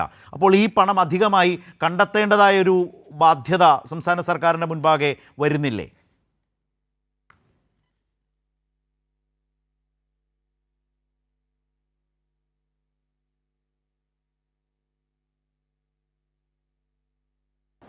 അങ്ങനെയല്ല. കേരളം ഇപ്പോൾ ഓരോ മാർഗങ്ങളിലൂടെയും ലഭ്യമാകുന്ന പണമെടുത്ത് മുൻഗണനാടിസ്ഥാനത്തിൽ പ്രശ്നങ്ങൾ പരിഹരിക്കുകയാണ്. 30,000 കോടി രൂപയുടെ അപരിഹാര്യമായ നഷ്ടമുണ്ടായ 2018 പ്രളയം ഓർമ്മയില്ലേ? ഇതിൻ്റെ എത്ര ഇരട്ടിയായിരുന്നു ആ നഷ്ടം? എത്ര ഇരട്ടിയെന്ന് കൂട്ടാൻ പോലും പറ്റില്ല. ആ ദുരന്തത്തെയും നാം അതിജീവിച്ചില്ലേ? അന്ന് നമ്മളോടുള്ള സമീപനം ഇതിൽ നിന്ന് വളരെ വ്യത്യസ്തമായിരുന്നില്ലല്ലോ. അപ്പോൾ കേരളത്തിനൊരു ആത്മവിശ്വാസമുണ്ട്. അത് ജനങ്ങൾ ഗവൺമെൻറ്റിനോട് കാണിക്കുന്ന പിന്തുണയും മലയാളി രാഷ്ട്രീയത്തിനതീതമായി ഈ ഘട്ടത്തിൽ ഒത്തുനിൽക്കാൻ കാണിക്കുന്ന മനോധൈര്യവും വെച്ച് ഏതു പ്രതിസന്ധിയും മറികടക്കാൻ കഴിയുമെന്ന ആത്മവിശ്വാസം സംസ്ഥാന സർക്കാരിനുണ്ട്. കൈവിടുന്നില്ല. ഒരു ദുരന്തഘട്ടത്തിലും പേടിച്ച്, മുഖ്യമന്ത്രിയുടെ ഭാഷയിൽ പറഞ്ഞാൽ എങ്ങനെ മുന്നോട്ട് പോകുമെന്ന് പേടിച്ച് തലയിൽ കൈവയ്ക്കുന്ന ശീലമേ കേരളത്തിനില്ല. കേരളം പ്രതീക്ഷയിൽ ഉറച്ചു നിന്നുകൊണ്ട് ഈ ദുരന്തകാലത്തെയും അതിജീവിക്കുക തന്നെ ചെയ്യുമെന്ന ഉറപ്പോടെ മുന്നോട്ട് പോവുകയാണ്. അത് മിനിസ്റ്റർ ഇപ്പോൾ പറഞ്ഞ പോലെ നിലവിളിക്കാനില്ല, ചോദിച്ചുകൊണ്ടിരിക്കും. നിലവിളിച്ച് പിൻവാങ്ങുകയുമില്ല, ചെയ്യേണ്ടത് ചെയ്തു തന്നെ പോകും എന്നാണ് മുഖ്യമന്ത്രി പറഞ്ഞിട്ടുള്ളത്. ഈ വിഷയത്തിൽ സമീപകാലത്തെ പൊതുയോഗങ്ങളിലൊക്കെ ഈ വിശദീകരണം നടത്തുമ്പോഴും അദ്ദേഹം പറഞ്ഞത് നമ്മളൊക്കെ കേട്ടിട്ടുള്ളത് തന്നെയാണ്. മീൻസ് ഇന്ന് വളരെ പ്രധാനപ്പെട്ട മറ്റൊരു മീറ്റിംഗ് നടന്നത് സ്പോൺസേഴ്സിൻ്റെ മീറ്റിംഗാണ്. മുഖ്യമന്ത്രിയുടെ കൂടി സാന്നിധ്യത്തിൽ നടന്ന ഈ സ്പോൺസേഴ്സ് മീറ്റിംഗ് ഉണ്ടല്ലോ, കാരണം വലിയ സഹായങ്ങൾ വാഗ്ദാനം ചെയ്ത വീടുകൾ വെച്ചു നൽകാം എന്ന് വാഗ്ദാനം ചെയ്ത ആളുകളൊക്കെ ഉണ്ട്, അല്ലെങ്കിൽ സംവിധാനങ്ങളുണ്ട്, സർക്കാരുകളുണ്ട്, അല്ലെങ്കിൽ സംഘടനകളുണ്ട്. അപ്പോൾ ഈ മീറ്റിങ്ങിൻ്റെ ഒരു ഔട്ട്കം എങ്ങനെയായിരുന്നു, എന്തായിരുന്നു മിനിസ്റ്റർ? വളരെ പോസിറ്റീവായിരുന്നു സ്പോൺസർമാരുടെ യോഗം. പല കാര്യങ്ങൾ അവരുടെ സംശയങ്ങൾ അവർ ചോദിച്ചു. ഒരാളും കർണാടക ഗവൺമെൻറ്റിൻ്റെ പ്രതിനിധി, അതുപോലെ തന്നെ ലീഗിൻ്റെ പ്രതിനിധി, KPCCയുടെ പ്രതിനിധി, DYFIയുടെ പ്രതിനിധി, KCBCയുടെ പ്രതിനിധി, ശോഭയുടെ പ്രതിനിധി, ഇങ്ങനെ വിവിധ മേഖലകളെ പ്രതിനിധീകരിക്കുന്ന ആളുകളെല്ലാം അവരവരുടെ അഭിപ്രായങ്ങൾ നൽകി ക്രിയേറ്റീവായ ഒരു ചർച്ച ഉണ്ടായി. അക്കാര്യത്തിൽ ഇനി സ്പോൺസർമാർക്ക് ഓരോ വീടിനും വരുന്ന ചെലവുകളെ സംബന്ധിച്ച വിശദാംശങ്ങൾ അയക്കാം എന്ന് മുഖ്യമന്ത്രി സമ്മതിച്ചിട്ടുണ്ട്. അതിന് ചീഫ് സെക്രട്ടറിയെ ചുമതലപ്പെടുത്തിയിട്ടുണ്ട്. ലാൻഡ് റവന്യൂവിൻ്റെ ജോയിൻറ്റ് കമ്മീഷണർ നിരന്തരമായി സ്പോൺസർമാരോട് സമ്മതിക്കുന്നുണ്ട്.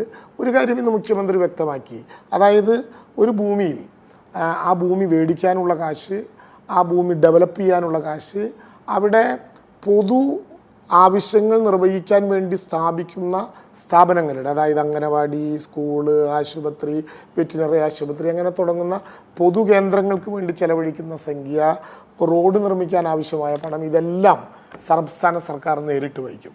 ഓരോ സ്പോൺസർമാർക്കും ഓരോ വീടിനും ചിലവാകുന്നത് ഒരു കൃത്യമായി സമതലമാക്കി കൊടുക്കുന്ന ഭൂമിയിൽ വെക്കാനുള്ള വീടിൻ്റെ പണം മാത്രമാണ്. ആ വിധത്തിൽ ചുരുക്കാൻ സർക്കാർ തയ്യാറാണെന്ന് പറഞ്ഞു. അപ്പോൾ ഏറ്റവും ചുരുക്ക് ആ കാശ് അറിയിക്കണം എന്നവർ പറഞ്ഞിട്ടുണ്ട്.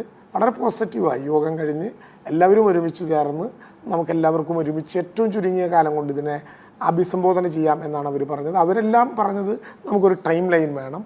സർക്കാരും ആ അഭിപ്രായക്കാരാണ്.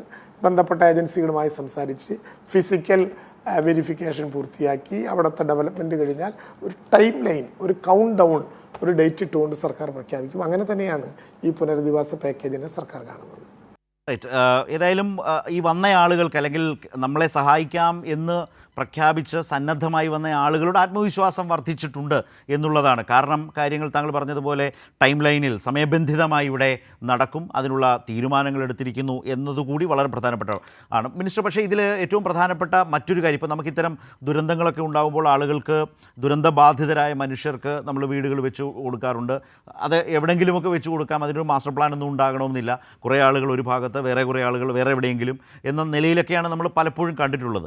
ഇതത് മാറി മിനിസ്റ്റർ ആദ്യം തന്നെ പറഞ്ഞ പോലെ എല്ലാം നഷ്ടപ്പെട്ട മനുഷ്യരെ വീണ്ടും വേർപിരിക്കാതെ അവർക്കൊന്നിച്ച് ജീവിക്കുക ഉള്ള ഒരു അവസരം ഉണ്ടാക്കി കൊടുക്കുക എന്ന് പറയുന്ന ഒരു ആലോചന സർക്കാരിനുണ്ട്. അവിടെ നിന്നാണ് ഈ ടൗൺഷിപ്പ് എന്ന് പറയുന്ന ഒരു പദ്ധതിയിലേക്ക്, ഒരു കാര്യത്തിലേക്ക് വന്നത്. മുഖ്യമന്ത്രി അങ്ങനെ ഒരു ആലോചന നടത്തിയെന്ന് മിനിസ്റ്റർ നേരത്തെ പറയുകയുണ്ടായി.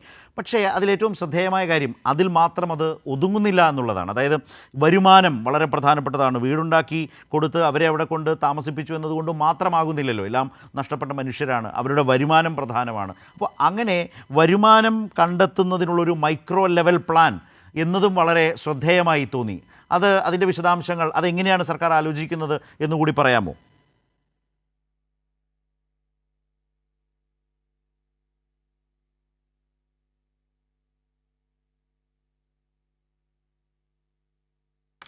പിന്നെ ഉറപ്പായിട്ടും ഒരു മൈക്രോ ലെവൽ പ്ലാനിങ് LSTDയും കുടുംബശ്രീയും ജില്ലാ ഭരണകൂടവും കൂടി ചേർന്നുകൊണ്ട് 1200-ലേറെ എഫക്റ്റഡ് ആയിട്ടുള്ള ആളുകളെയും എന്നാൽ അതിൻ്റെ ചുറ്റുവട്ടത്തുള്ള മുഴുവൻ ആളുകളെയും കൂട്ടിച്ചേർത്തുകൊണ്ട് ഒരു മൈക്രോ പ്ലാൻ തയ്യാറാക്കി ഓരോ കുടുംബത്തിൻ്റെയും അതിജീവനത്തിൻ്റെ സാധ്യത പൂർണ്ണമായിട്ടും ആ മൈക്രോ പ്ലാനിൽ രേഖപ്പെടുത്തി. ആ മൈക്രോ പ്ലാൻ ഗവൺമെൻറ് കണ്ട് അംഗീകരിച്ചു. കഴിഞ്ഞ 12-ാം തീയതി, ഡിസംബർ 12-ാം തീയതി ബഹുമാനപ്പെട്ട തദ്ദേശ സ്വയംഭരണ വകുപ്പ് മന്ത്രി ശ്രീ MP രാജേഷ് വയനാട്ടിൽ തന്നെ നേരിട്ട് പോയി ആ മൈക്രോ പ്ലാനിൻ്റെ നടപടികൾക്ക് തുടക്കം കുറിച്ചു. അവിടെ പല വിധത്തിലുള്ള പ്രശ്നങ്ങളുണ്ട്. ജോലി നഷ്ടപ്പെട്ടവർ, കേവലം വീടും പറമ്പും മാത്രമല്ല, ജീവനോപാധികൾ പൂർണ്ണമായും നഷ്ടപ്പെട്ടവർ, കട നഷ്ടപ്പെട്ടവർ. ഇപ്പോൾ ഉദാഹരണത്തിന് അവിടെ 100 കണക്കിന് ജീപ്പ് ആ കാലത്ത് ഓടിച്ചിരുന്നതാണ്. ആ ജീപ്പൊക്കെ ഇപ്പോൾ ബാക്കിയുണ്ട്, ഒന്നും തകർന്നിട്ടില്ല. പക്ഷേ ആ ജീപ്പിനി എങ്ങോട്ട് ഓടാനാണ്? അതിനൊരു പരിപാടി വേണ്ടി വരും. ധാരാളമായി ആളുകൾ വന്നിരുന്ന പുഞ്ചിരിമറ്റത്തും മുണ്ടക്കയിലും ഒന്നും ഇനി പഴയതുപോലെ ആളുകൾ ഈ ദുരന്ത സാഹചര്യത്തിൽ വരുന്നില്ല. അവരെ കൊണ്ടുപോകേണ്ട വണ്ടികൾ ഇപ്പുറത്ത് ബെയിലി പാലത്തിൻ്റെ ഇപ്പുറത്ത് ചൂരൽമലയിൽ കിടക്കുകയാണ്. അവരെ ഉപജീവനത്തിന് വേണ്ടി നമുക്ക് കരുതേണ്ടി വരും. ഇപ്പോൾ പാക്കേജിൽ വന്നിട്ടില്ല, പക്ഷേ അവരുടെ കാര്യങ്ങളും ഇങ്ങനെ തുടങ്ങി മൈക്രോ ലെവൽ പ്ലാൻ ഏറ്റവും താഴെയുള്ള ആളുകളുടെ പ്രശ്നങ്ങൾ ഉൾപ്പെടെ ചർച്ച ചെയ്തിട്ടുണ്ട്. മുഖ്യമന്ത്രിയുടെ ശക്തമായിട്ടുള്ള മേൽനോട്ടത്തിൻ്റെ കീഴിൽ ഓരോ വകുപ്പുകളെ ചുമതലപ്പെടുത്തി ആ കാര്യങ്ങളിൽ ശക്തമായി മുന്നോട്ട് പോക്ക് കുറഞ്ഞ കാലത്തിനുള്ളിൽ. ഇവിടെ ഇപ്പോൾ ശ്രീ CK ശശീന്ദ്രൻ അദ്ദേഹം പറഞ്ഞത് ഇത് വളരെ പ്രധാനപ്പെട്ട ആളുകൾ ഏറ്റവും അധികം ശ്രദ്ധിക്കാനിടയുള്ളതും അറിഞ്ഞിരിക്കേണ്ടതുമായ ഒരു കാര്യമാണ്. മുമ്പ് ഞാൻ പറഞ്ഞ പോലെ വാസസ്ഥലം വെച്ചു കൊടുക്കുക എന്നത് മാത്രമല്ല, അവർക്ക് ഏറ്റവും സമാധാനപരമായി ജീവിക്കാൻ കഴിയുന്ന തൊഴിലുണ്ടാകണം, വരുമാനം ഉണ്ടാകണം. അവിടെ ഈ മേപ്പാടി ഗ്രാമപഞ്ചായത്തിലെ 10, 11, 12 വാർഡുകളിൽപ്പെടുന്ന 4658 പേർ അടങ്ങുന്ന 1084 കുടുംബങ്ങളെ ഉൾപ്പെടുത്തിയാണ് ഈ പറഞ്ഞ സർവേ നടത്തി മൈക്രോ പ്ലാൻ തയ്യാറാക്കിയിട്ടുള്ളത്. ഇതിൽ 79 പേർ മൃഗസംരക്ഷണ മേഖലയാണ് തിരഞ്ഞെടുത്തത്. എന്ന് വെച്ചാൽ അവർക്ക് ആ മേഖലയിൽ ജോലി ചെയ്ത് വരുമാനമുണ്ടാക്കി, തൊഴിൽ കണ്ടെത്തി വരുമാനമുണ്ടാക്കി ജീവിക്കാൻ ആഗ്രഹിക്കുന്നു. 192 പേർ കാർഷിക മേഖലയും 1034 പേർ സൂക്ഷ്മ സംരംഭങ്ങളും അതുപോലെ 585 പേർ മറ്റു വരുമാനം ഉണ്ടാക്കുന്ന പ്രവർത്തനങ്ങളുമാണ് തിരഞ്ഞെടുത്തിട്ടുള്ളത്. അതിലേറ്റവും ശ്രദ്ധേയമായ എത്രമാത്രം സൂക്ഷ്മതയോടെയാണ് ആ പ്രദേശത്ത് ജീവിക്കുന്ന മനുഷ്യരെ കാണുന്നത് എന്നതിന് ഈ കാര്യങ്ങൾ വളരെ പ്രധാനപ്പെട്ടതാണ്. അതായത് പ്രത്യേക പരിഗണന നൽകേണ്ടതായിട്ടുള്ള സ്ത്രീകൾ മാത്രമുള്ള 84 കുടുംബങ്ങൾ, വിധവകൾ മാത്രമുള്ള 38 കുടുംബങ്ങൾ, കുട്ടികൾ മാത്രമുള്ള 3 കുടുംബങ്ങൾ, വയോജനങ്ങൾ മാത്രമുള്ള 4 കുടുംബങ്ങൾ, ഒരംഗം മാത്രമുള്ള 87 കുടുംബങ്ങളെയും മൈക്രോ പ്ലാൻ സർവേ വഴി കണ്ടെത്തി. ഞാനിത് പറയുന്നത് താങ്കൾക്കൊട്ടും അത്ഭുതം ഉണ്ടാവില്ല, കാരണം താങ്കളുടെ ജീവിതത്തിൽ നാട്ടിൽ നേരിട്ട് മനസ്സിലാക്കിയ കാര്യങ്ങളാണ്. പക്ഷേ ഞാനതിൽ കാണുന്നൊരു കാര്യം ശ്രീ ശശീന്ദ്രൻ, താങ്കൾക്കത് കുറച്ചുകൂടി വിശദമായി പറയാനാകും എന്ന് വിചാരിക്കുന്നു. അവിടെ ജീവിക്കുന്ന മനുഷ്യരെ, അവരുടെ പ്രശ്നങ്ങളെ, അവരുടെ ആകുലതകളെ, അവരുടെ പ്രശ്നങ്ങളെ ഈ സർവേയിലൂടെ വളരെ സമഗ്രമായി ഈ കാണുന്ന വിധത്തിൽ അവിടെ മനസ്സിലാക്കി കഴിഞ്ഞിട്ടുണ്ടോ? മനസ്സിലാക്കിക്കൊണ്ട് അവരെ ആത്മവിശ്വാസത്തോടെ അവരെ ജീവിതത്തിലേക്ക് കൊണ്ടുവരും വിധത്തിൽ കാര്യങ്ങൾ നടക്കുന്നുണ്ടോ? അവർക്ക് ആ ആത്മവിശ്വാസമുണ്ടോ ശ്രീ ശശീന്ദ്രൻ?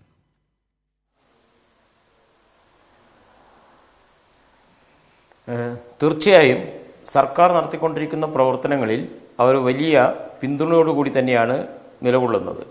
ഈ വൈകിയപ്പോൾ ചില ആശങ്കകൾ ഉണ്ടായിരുന്നു. ഭൂമി വിട്ടുകിട്ടാത്തതും കേന്ദ്ര ഗവൺമെൻറ് നിലപാടും കൊണ്ട് വൈകിയപ്പോൾ ചില ആശങ്കകൾ സ്വാഭാവികമായിട്ടും അത്തരം ആശങ്കകൾ വർദ്ധിപ്പിക്കാൻ ചില ശ്രമങ്ങളും ചില ഭാഗത്തുനിന്നുണ്ടായിരുന്നു. ഇന്നിപ്പം വന്നിട്ടുള്ള പ്രഖ്യാപനങ്ങൾ എത്ര സൂക്ഷ്മതല പരിശോധനയാണ് നടത്തിയിരിക്കുന്നത്. ഞാൻ നിങ്ങൾ പറഞ്ഞ കണക്കുകൾ ആവർത്തിക്കുന്നില്ല. എത്ര വീട്ടിൽ ഒറ്റപ്പെട്ടു പോയി ഒരാൾക്കാർ, അത് 87 കുടുംബമുണ്ട്. അങ്ങനെ കണക്കുകളോട് പറഞ്ഞാൽ ഞാൻ ആവർത്തിക്കുന്നേ ഇല്ല. അങ്ങനെ സർവ്വതല സ്പർശിയായി വളരെ സൂക്ഷ്മതയോടുകൂടി ഓരോ മനുഷ്യരെയും, ദുരന്തത്തിനിരയായ പ്രദേശത്തെ ഓരോ മനുഷ്യരെയും, കുടുംബത്തെയല്ല ഓരോ മനുഷ്യരെയും ഈ ഗവൺമെൻറ് കണ്ട് കാര്യങ്ങൾ ചെയ്തിരിക്കുകയാണ്. ഇങ്ങനത്തെ ഒരു അനുഭവം വേറെ എവിടെയുള്ളത്? അത് വളരെ പ്രധാനപ്പെട്ടതല്ലേ? ഇത്ര സൂക്ഷ്മതലമായിട്ട് ഒരാളെപ്പോലും വിട്ടുപോകാതിരിക്കുന്നത്, ഒരു കുഞ്ഞു പോലും വിട്ടുപോകാതിരിക്കുന്ന രീതിയിലേക്ക് ഉള്ള മൈക്രോ പ്ലാനിങ് സമയമെടുത്ത് ചെയ്തിരിക്കുകയാണ്. മാത്രമല്ല, ഗവൺമെൻറ് പറഞ്ഞിരിക്കുന്ന കാര്യം എന്താണ്? അവരുടെ ഭൂമി അവർക്ക് തന്നെയാണ്. അവരുടെ ദുരന്തമുണ്ടായ ഭൂമി ഉണ്ടല്ലോ, അത് വനമായി മാറാൻ അനുവദിക്കുന്നില്ല. കളക്റ്റീവ് ഫാമിങ്ങിന് വേണ്ടി ഈ നിങ്ങൾ നേരത്തെ പറഞ്ഞ മൃഗസംരക്ഷണ മേഖലയിലും കാർഷിക മേഖലയിലും എല്ലാം വരുമാനം കണ്ടെത്താൻ, സൂക്ഷ്മ സംരംഭം വരുമാനമെല്ലാം കണ്ടെത്താൻ ശ്രമിക്കുമ്പോൾ തന്നെ അവർ നഷ്ടപ്പെട്ടു പോയ ഭൂമി അവിടെ ഉണ്ട്. പുത്തുമല അനുഭവം ഞങ്ങൾക്ക് ഉണ്ട്. അത് നമുക്ക് തിരിച്ചു പിടിക്കാൻ ആ അർത്ഥത്തിൽ കഴിഞ്ഞിട്ടില്ല.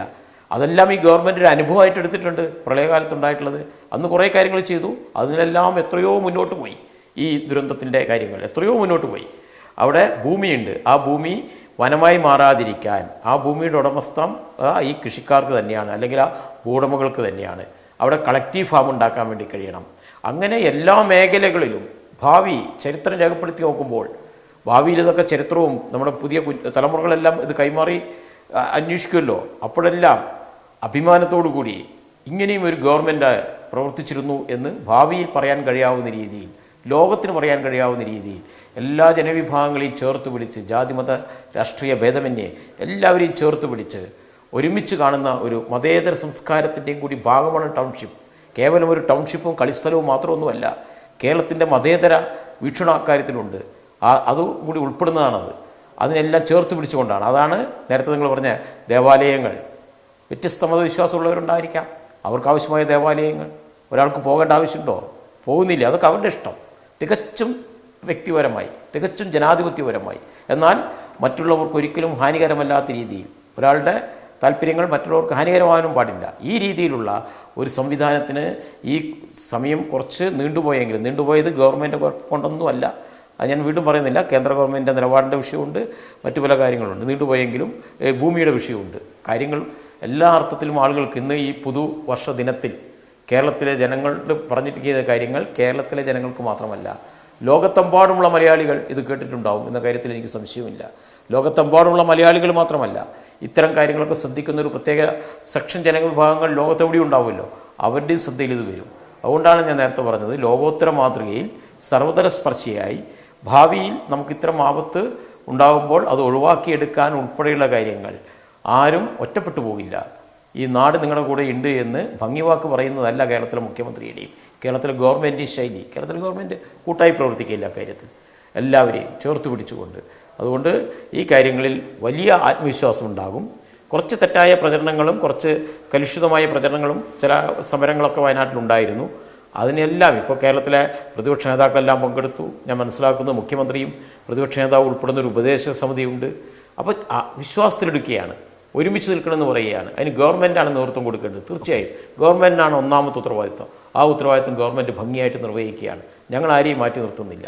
ഈ രീതിയിൽ സൂക്ഷ്മതലപർശിയായി ഈ ദുരന്തത്തിനിരയായ മുഴുവൻ മനുഷ്യരെയും ഒരാളെപ്പോലും വിട്ടുപോകാതെ, ചെറിയ കുഞ്ഞു മുതൽ വയോജനങ്ങൾ വരെയുള്ള അപാലവൃദ്ധ ജനങ്ങൾ നമ്മൾ പറയുമല്ലോ, എല്ലാവരെയും ചേർത്ത് പിടിച്ച് എല്ലാവരെയും ഈ കണക്കിൻ്റെ ഇതിൽ കൊണ്ടുവന്നിരിക്കുകയാണ്. അല്ലെങ്കിൽ എല്ലാവരെയും ഈ പദ്ധതിയുടെ ഉൾപ്പെടുത്തിയിരിക്കുകയാണ്. അപ്പോൾ ഒരു കുടുംബമല്ല, ഒരാൾ പോലും വിട്ടുപോകാതെ ഈ ഗവൺമെൻറ് ചെയ്യാൻ കഴിഞ്ഞു എന്നുള്ളത് ചരിത്രത്തിൻ്റെ ഭാവി ചരിത്രത്തിൽ ഈ എങ്ങനെയാണ് ദുരന്തങ്ങളെ നേരിടാൻ വേണ്ടി കഴിയുക എന്നുള്ള ഒരു മാതൃകയായി കൂടി ഇത് മാറും എന്ന കാര്യം സംശയമില്ല.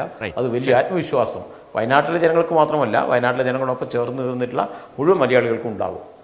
ഇവിടെ ശ്രീ ജേക്കബ് ജോർജ്, നേരത്തെ ഞാൻ ആദ്യ ഭാഗം താങ്കളുടെ അടുത്തേക്ക് വന്നപ്പോൾ നമ്മൾ സംസാരിച്ചൊരു വിഷയം, ഇങ്ങനൊരു വലിയ പ്രോജക്റ്റ് ഏറ്റെടുക്കാൻ പ്രത്യേകിച്ച് കേന്ദ്രത്തിൽ നിന്ന് അർഹമായ പണം, അതും 2000-ൽ പരം കോടി, 2221 കോടി കിട്ടേണ്ട ഇടത്ത് അത് കിട്ടാതിരിക്കുമ്പോഴാണ് സമയബന്ധിതമായി ഇങ്ങനൊരു പ്രോജക്റ്റ് നടപ്പാക്കി ആ ദുരന്തബാധിതരെ പുനരധിവസിപ്പിക്കും എന്ന് മുഖ്യമന്ത്രി ഒരു സർക്കാരിന് വേണ്ടി പറയുന്നത്. അങ്ങനെ ഒരു പ്രഖ്യാപനം നടത്തുമ്പോൾ ആ പ്രഖ്യാപനം ഏറ്റെടുക്കാൻ ആ സർക്കാരിന് എത്രമാത്രം ശേഷിയുണ്ട്, അതിൻ്റെ ഒരു ട്രാക്ക് റെക്കോർഡ് വെച്ചിട്ടാണ് നമ്മൾ അത് പരിശോധിക്കുക. അത് നേരത്തെ താങ്കളത് ചെയ്തു. ഇവിടെ രണ്ടാം ഭാഗം ഇപ്പോൾ ഇതിൻ്റെ ഡീറ്റെയിൽസ് ഓരോന്നായി വരുമ്പോൾ ശ്രീ ശശീന്ദ്രൻ വയനാട്ടിൽ നിന്ന് നന്നായി മനസ്സിലാക്കുന്നയാളാണത്. മന്ത്രിയാവട്ടെ അതിനെ നയിച്ച് നിയന്ത്രിച്ച് ഇടപെട്ട് ഭരിച്ച് മുന്നോട്ട് പോകുന്നയാളാണ്. ഇതൊരു മാധ്യമപ്രവർത്തകൻ എന്ന നിലയിൽ ഇതിലെ ഓരോ വിവരങ്ങൾ, മൈക്രോ ലെവൽ വിവരങ്ങൾ കാണുമ്പോൾ താങ്കൾ എത്രമാത്രം ഈ ആത്മവിശ്വാസം ഒരു മലയാളി എന്ന നിലയിൽ വരാൻ പോകുന്ന ഈ ഏറ്റെടുക്കാൻ പോകുന്ന ദൗത്യത്തിൽ താങ്കൾക്ക് തോന്നുന്നുണ്ട്, ഒരു മാധ്യമപ്രവർത്തകൻ എന്ന നിലയിൽ, ഒരു മലയാളി എന്ന നിലയിൽ? കാരണം ആ മൈക്രോ ലെവൽ സർവേയുടെയൊക്കെ ഡീറ്റെയിൽസ് കാണുമ്പോൾ നമുക്ക് യഥാർത്ഥത്തിൽ ഉള്ളിൽ കിട്ടുന്നൊരു അനുഭവം എന്താണ് അവിടെ നടക്കാൻ പോകുന്നതിനെക്കുറിച്ച്? ശരത്തെ, ഈ ഒരു വലിയ പദ്ധതി ഇത് നടത്തിപ്പിലേക്ക് കടക്കുമ്പോൾ സ്വാഭാവികമായിട്ടും ഇന്ത്യ എന്ന വലിയ രാജ്യത്ത് വിവിധങ്ങളായ സംസ്ഥാനങ്ങളുടെ കൂട്ടത്തിൽ കേരള സംസ്ഥാനം ഉയർന്ന ഒരു മാതൃക സൃഷ്ടിക്കുകയായിരിക്കും ചെയ്യുക. അതിൻ്റെ തുടക്കമാണ് നമ്മളിപ്പോൾ കാണുന്നത്. ഇതൊരു ഗംഭീരമായൊരു പരിപാടിയായിട്ട്, പദ്ധതിയായിട്ട് നടത്തിപ്പിലേക്ക് കടന്നു കഴിഞ്ഞു, തുടക്കമായി കഴിഞ്ഞു. അതിന് മുഖ്യമന്ത്രിയുടെ നേതൃത്വം, മറ്റ് കക്ഷികളെ കൂടി കൂട്ടിച്ചേർക്കാനുള്ള അദ്ദേഹത്തിൻ്റെ ശ്രമം, പ്രതിപക്ഷ നേതാവ് വി.ഡി. സതീശൻ, മുസ്ലിം ലീഗ് നേതാവ് പി.കെ. കുഞ്ഞാലിക്കുട്ടി തുടങ്ങിയ പ്രമുഖ പ്രതിപക്ഷ നേതാക്കളെ ഒപ്പം ചേർത്ത് നിർത്തി കേരളത്തിലെ എല്ലാ രാഷ്ട്രീയ കക്ഷികളെയും, BJP ഒഴികെയുള്ള എല്ലാ കക്ഷികളെയും ചേർത്ത് നിർത്തി കൊണ്ടുപോവുക എന്ന് പറയുമ്പോൾ അതിൻ്റെ ആത്മാർത്ഥത കേരളത്തിലെ ജനങ്ങൾക്ക് മനസ്സിലാവും. ഒരു ഭരണകർത്താവിൻ്റെ ശക്തി എന്ന് പറയുന്നത്, ഒരു ഭരണകർത്താവിൻ്റെ നിശ്ചയദാർഢ്യം എന്ന് പറയുന്നത് അദ്ദേഹത്തിന് ജനങ്ങളിൽ നിന്ന് കിട്ടുന്ന പിന്തുണയാണ്. മുഖ്യമന്ത്രി പിണറായി വിജയൻ്റെ ഒരു പ്രത്യേകത, അതിവിദഗ്ധമായ കമ്മ്യൂണിക്കേഷൻ സ്കിൽസ് അദ്ദേഹത്തിനുണ്ട്. കാര്യങ്ങൾ മനസ്സിലാക്കാനുള്ള ശേഷി, അത് കേരളത്തിലെ എല്ലാ മുഖ്യമന്ത്രിമാരിലും ഞാൻ ഇത്തരം കഴിവുകൾ കണ്ടിട്ടുണ്ട്. കാര്യങ്ങൾ വ്യക്തമായിട്ട് ഗ്രാസ്പ് ചെയ്യാനുള്ള കഴിവ്, അതനുസരിച്ച് ഈ വിഷയത്തെ അനലൈസ് ചെയ്ത് സ്വന്തം മാനേജ്മെൻറ്റ് സ്കിൽസ് ഉപയോഗിച്ചിട്ട് അതിനെ വിശകലനം ചെയ്ത് നടത്തിപ്പിലേക്ക് കടക്കുക, ആ നടത്തിപ്പ് സുതാര്യമായിട്ടും വിദഗ്ധമായിട്ടും പൂർത്തിയാക്കുക. സമയബന്ധിതമായ ഒരു പദ്ധതി പൂർത്തിയാക്കുക. ഇനി ഈ ഗവൺമെൻറ്റിൻ്റെ കാലാവധി ഒരു 1.5 വർഷം കഷ്ടിച്ചാണ്. അതിനുള്ളിൽ തന്നെ ഇതിൻ്റെ പ്രധാനപ്പെട്ട ജോലികളെല്ലാം തീർക്കുകയാണെങ്കിൽ തീർച്ചയായിട്ടും ഗവൺമെൻറ്റിൻ്റെ എന്നല്ല, കേരളത്തിലെ ജനതയുടെ ഒരു നേട്ടമായിരിക്കും. കേരളമെന്ന സംസ്ഥാനത്തിൻ്റെ നേട്ടമായിരിക്കും ഇത്. അത് ഉൾക്കൊള്ളാനുള്ള ശേഷി നമ്മുടെ കേരളത്തിലെ രാഷ്ട്രീയ കക്ഷികൾ എല്ലാവരും പ്രകടിപ്പിച്ചു കഴിഞ്ഞു. അത് ജനങ്ങളും ഉൾക്കൊള്ളുന്നുണ്ട്. തീർച്ചയായിട്ടും ഇത് ഇന്ത്യ മഹാരാജ്യത്തിന് തന്നെ ഒരു വലിയ മാതൃകയായിട്ട് മാറും എന്ന കാര്യത്തിൽ സംശയമില്ല. ഇവിടെ ശ്രീ ജേക്കബ് ജോർജ്, നമുക്ക് ഓർമ്മയുണ്ട് കേന്ദ്രത്തിൻ്റെ പണം എവിടെയെന്നൊക്കെ ചോദിക്കുമ്പോൾ ഒട്ടേറെ ആളുകൾ അത് രാഷ്ട്രീയ താല്പര്യങ്ങൾ വെച്ചാകാം, മുഖ്യമന്ത്രിയുടെ ദുരിതാശ്വാസ നിധിയിലേക്ക് കുറേ പണം വന്നിട്ടില്ലേ, അതെടുത്ത് ഉപയോഗിക്കാത്തത് എന്താണ്, അതവിടെ കിടക്കുകയില്ലേ, അതെന്ത് എടുക്കുന്നില്ല എന്നൊക്കെ പറയുന്ന തരത്തിലുള്ള വലിയ പരിഹാസ രൂപേണയൊക്കെ ഒരുപാടുണ്ടായിരുന്നു. ഒരുപാട് ട്രോളുകൾ ഇറക്കാൻ ശ്രമിക്കുക, അല്ലെങ്കിൽ കാർഡ് ഇറക്കാൻ ശ്രമിക്കുക, സോഷ്യൽ മീഡിയയിലൂടെ വസ്തുതകളിലേക്ക് ഇറങ്ങിച്ചെല്ലാത്ത പ്രചാരണം നടത്താൻ ശ്രമിക്കുക, രാഷ്ട്രീയ താല്പര്യങ്ങളോടെയൊക്കെ ആവാം. പക്ഷേ അപ്പോഴും നമ്മൾ കണക്കാക്കാവുന്ന ഒരു കാര്യം, ഒരു കുലുക്കവുമില്ലാതെ സർക്കാരിൻ്റെ പരിപാടികളുമായി മുന്നോട്ട് പോയി ഓരോ ഘട്ടവും പൂർത്തീകരിച്ച്, നേരത്തെ ശശീന്ദ്രൻ തന്നെ പറഞ്ഞു, പല തരത്തിലെ ആശങ്കകൾ വർദ്ധിപ്പിക്കുന്നതിനൊക്കെ പല പ്രചാരണങ്ങൾ ഇടവരുത്തിയിട്ടുണ്ട്. പക്ഷേ അതെല്ലാം അതിനെയൊക്കെ അതിജീവിച്ച് ചെയ്യേണ്ട കാര്യങ്ങൾ ചെയ്ത് മുന്നോട്ട് പോവുക, അതിനിടയിൽ വരുന്ന ഇത്തരം നൈമിഷികമായിട്ടുള്ള വിവാദങ്ങൾ കെട്ടടങ്ങും എന്ന നില മുൻപും കേരളം ബോധ്യപ്പെട്ടു, കേരളത്തിന് അനുഭവമുള്ളതാണ്. അതുതന്നെ ഇവിടെയും സംഭവിക്കുകയാണ്.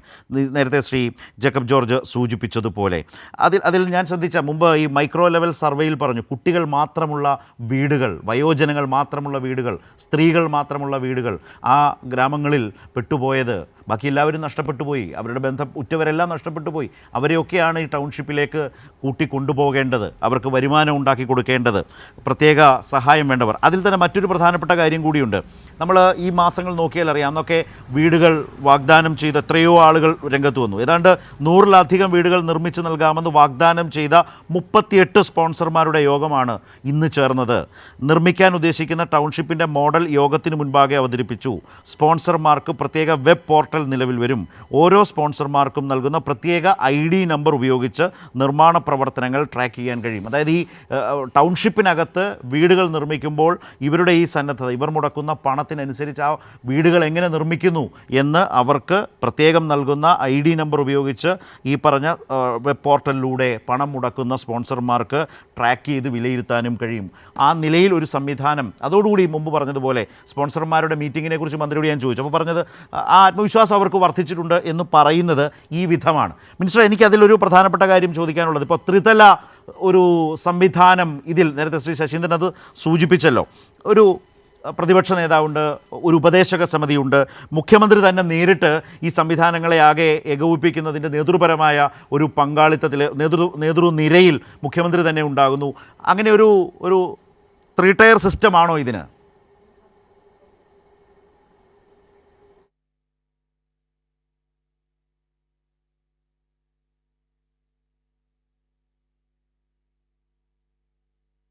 വളരെ കൃത്യമായ പരിപാടിയാണ് ഇക്കാര്യത്തിൽ തയ്യാറാക്കിയിട്ടുള്ളത്. ഒന്ന്, മുഖ്യമന്ത്രിയും പ്രതിപക്ഷ നേതാവും ചില മന്ത്രിമാരും സ്പോൺസർമാരുടെ പ്രതിനിധികൾ ഇവരൊക്കെ ഉൾപ്പെടുന്ന ഒരു ഉപദേശക സമിതി വളരെ ആവശ്യമായിട്ടുള്ള എല്ലാ ഘട്ടത്തിലും അതിൻ്റെ ഉപദേശങ്ങൾ നൽകാൻ തയ്യാറായി നിൽക്കുകയാണ്. അതോടൊപ്പം തന്നെ മുഖ്യമന്ത്രി തന്നെ ചെയർമാനായി ഈ പ്രവർത്തനങ്ങൾക്ക് മേൽനോട്ടം നടത്താൻ വയനാട് പുനർനിർമ്മാണത്തിന് വേണ്ടി ഒരു കമ്മിറ്റി ഉണ്ടാവുകയാണ്. അതിൻ്റെ ഇംപ്ലിമെൻറ്റേഷൻ പോയിൻ്റ് നിർവഹിക്കാൻ ഉദ്യോഗസ്ഥ തലത്തിൽ ഔദ്യോഗികമായി ചീഫ് സെക്രട്ടറി തന്നെ നേതൃത്വം നൽകുന്ന ഒരു സമിതി വരികയാണ്. അതിൻ്റെ താഴെ നമ്മളിപ്പോൾ തീരുമാനിച്ചതുപോലെ സ്പോൺസർമാർ ഈ പണം മുഴുവൻ CMDRFിലേക്ക് തരണം എന്നല്ല, ഇതിനു വേണ്ടി ഒരു ഡെഡിക്കേറ്റഡ് ബാങ്ക് അക്കൗണ്ട് നമ്മളവിടെ ആരംഭിക്കുകയാണ്. അതിലേക്കാണ് സ്പോൺസർമാർ പണം തരേണ്ടത്. ആ സ്പോൺസർമാർ കിട്ടുന്ന പണം ചെലവഴിക്കുക, അവിടെ വരുന്ന മെറ്റീരിയൽസ് ആവശ്യമായ വിധത്തിൽ ഉപയോഗിക്കുക, ഇതെല്ലാം കൈകാര്യം ചെയ്യാൻ വേണ്ടി ജില്ലാ കളക്ടർ ചെയർമാനായിട്ടുള്ള ഒരു പ്രോജക്റ്റ് ഇംപ്ലിമെൻറ്റേഷൻ യൂണിറ്റ് നമ്മൾ രൂപീകരിച്ചിട്ടുണ്ട്. ഈ പ്രവർത്തനങ്ങൾക്കെല്ലാം ഒരു വിവിധ ഡിപ്പാർട്ട്മെൻറ്റിൽ കോർഡിനേറ്റ് ചെയ്തുകൊണ്ട് നേതൃത്വം നൽകാൻ ഒരു IAS ഉദ്യോഗസ്ഥൻ, മുതിർന്ന IAS ഉദ്യോഗസ്ഥനായിട്ടുള്ള നോഡൽ ഓഫീസറെയും ഇപ്പോൾ നമ്മൾ ആലോചിച്ചിട്ടുണ്ട്. അപ്പോൾ 3 തല കമ്മിറ്റികൾ, അതിന് താഴെ 2 തലത്തിൽ അത് ഇംപ്ലിമെൻ്റ് ചെയ്യാനുള്ള സംവിധാനങ്ങൾ, ഇങ്ങനെ വളരെ ചിട്ടയായിട്ടുള്ള ഒരു ഫ്രെയിം വർക്കോട് കൂടിയാണ് ഈ പ്രവർത്തനങ്ങൾ മുന്നോട്ട് പോകുന്നത്. നമ്മളിപ്പോൾ ഒരു PMCയായി കിഫ്കോണിനെയും അതിൻ്റെ നിർമ്മാണ കമ്പനിയായി ഊരാളുങ്കലിനെയും നോമിനേറ്റ് ചെയ്യുമ്പോൾ തന്നെ അവരുടെ പ്രവർത്തനങ്ങൾ സുഗമമായി നടക്കുന്നുണ്ടോ എന്ന് പരിശോധിക്കാൻ സ്വതന്ത്രമായൊരു എഞ്ചിനീയറും സ്വതന്ത്രമായൊരു ഓഡിറ്ററും പിന്നെ ചീഫ് സെക്രട്ടറിയുടെ തന്നെ മേൽനോട്ടത്തിൽ അക്കാര്യം തുടർച്ചയായി അവലോകനം ചെയ്യുന്നുമുണ്ട്. അപ്പോൾ പഴുതടച്ചുകൊണ്ട് കൃത്യമായ നടപടിക്രമങ്ങളിലൂടെ മുന്നോട്ട് പോകാൻ കഴിയും വിധത്തിലുള്ളൊരു പരിപാടിയാണ്. നിശ്ചയമായും അതൊരു നാട് ആഗ്രഹിക്കുന്ന കാര്യങ്ങളാണ്. ഇങ്ങനെ ആവണം കാര്യങ്ങൾ മുന്നോട്ട് കൊണ്ടുപോകേണ്ടത് എന്നത് വളരെ പ്രധാനപ്പെട്ടതാണ്. അത് മുന്നോട്ട് പോകുന്ന ഘട്ടത്തിലാണ് ഓരോരോ കാര്യങ്ങളിൽ കൂടുതൽ വിലയിരുത്തൽ ഉണ്ടാവുക, പരിശോധന ആളുകൾക്ക്. പക്ഷേ അതിനൊക്കെയുള്ള സംവിധാനം കൂടി സർക്കാർ നൽകുന്നു എന്നത് പ്രധാനം. ഒരു കാര്യം കൂടി, അതായത് ഈ റീബിൽഡ് കേരള, പ്രളയത്തിന് ശേഷം നമ്മൾ മുന്നോട്ട് കൊണ്ടുപോയ റീബിൽഡ് കേരളയുടെ ഒരു അനുഭവം യഥാർത്ഥത്തിൽ ഇപ്പോഴത്തെ ഈ വർക്കാകെ ഏറ്റെടുത്ത് മുന്നോട്ട് കൊണ്ടുപോകുന്നതിന് റീബിൽഡ് കേരള മികച്ച നിലയിൽ പൂർത്തിയാവുകയാണ്. അപ്പോൾ ആ ഒരു അനുഭവം ഇക്കാര്യത്തിൽ മുതൽക്കൂട്ടാണോ?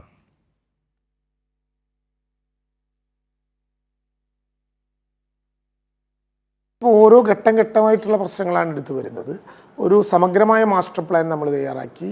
അതിൻ്റെ ഭാഗമായി ജീവനോപാധികൾ നഷ്ടപ്പെട്ടവരെ ഉൾപ്പെടെ കൊണ്ടുവരാൻ വേണ്ടി ഒരു മൈക്രോ പ്ലാൻ തയ്യാറാക്കി. ഇവിടെ ഇപ്പോൾ വീട് നിർമ്മിക്കുന്നതിന് വേണ്ടിയിട്ടുള്ള പദ്ധതി തയ്യാറാക്കി.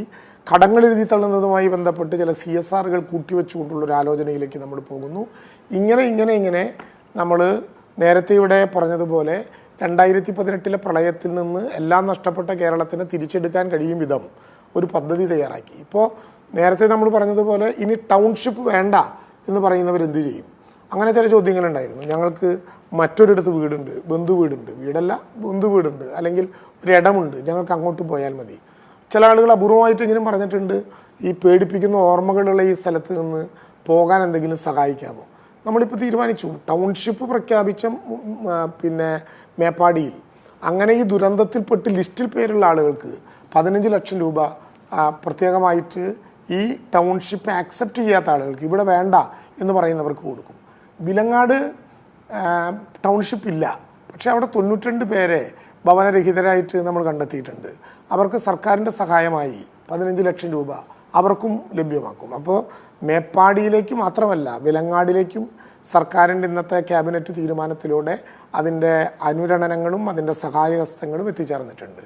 മറ്റൊരു കാര്യം കൂടി പറയാനുള്ളത്, നമ്മൾ ഈ phase 1 phase 2 എന്ന് പറഞ്ഞപ്പോൾ പലരും പറഞ്ഞു phase 2 പിന്നീട് ഉണ്ടാക്കാൻ പോകുന്നതാണ്. അതൊരു ആശങ്ക സൃഷ്ടിക്കലായിരുന്നു. അന്ന് മുതലേ ഞങ്ങൾ പറഞ്ഞു phase 1ഉം phase 2ഉം 2 ക്രൈറ്റീരിയകളാണ്.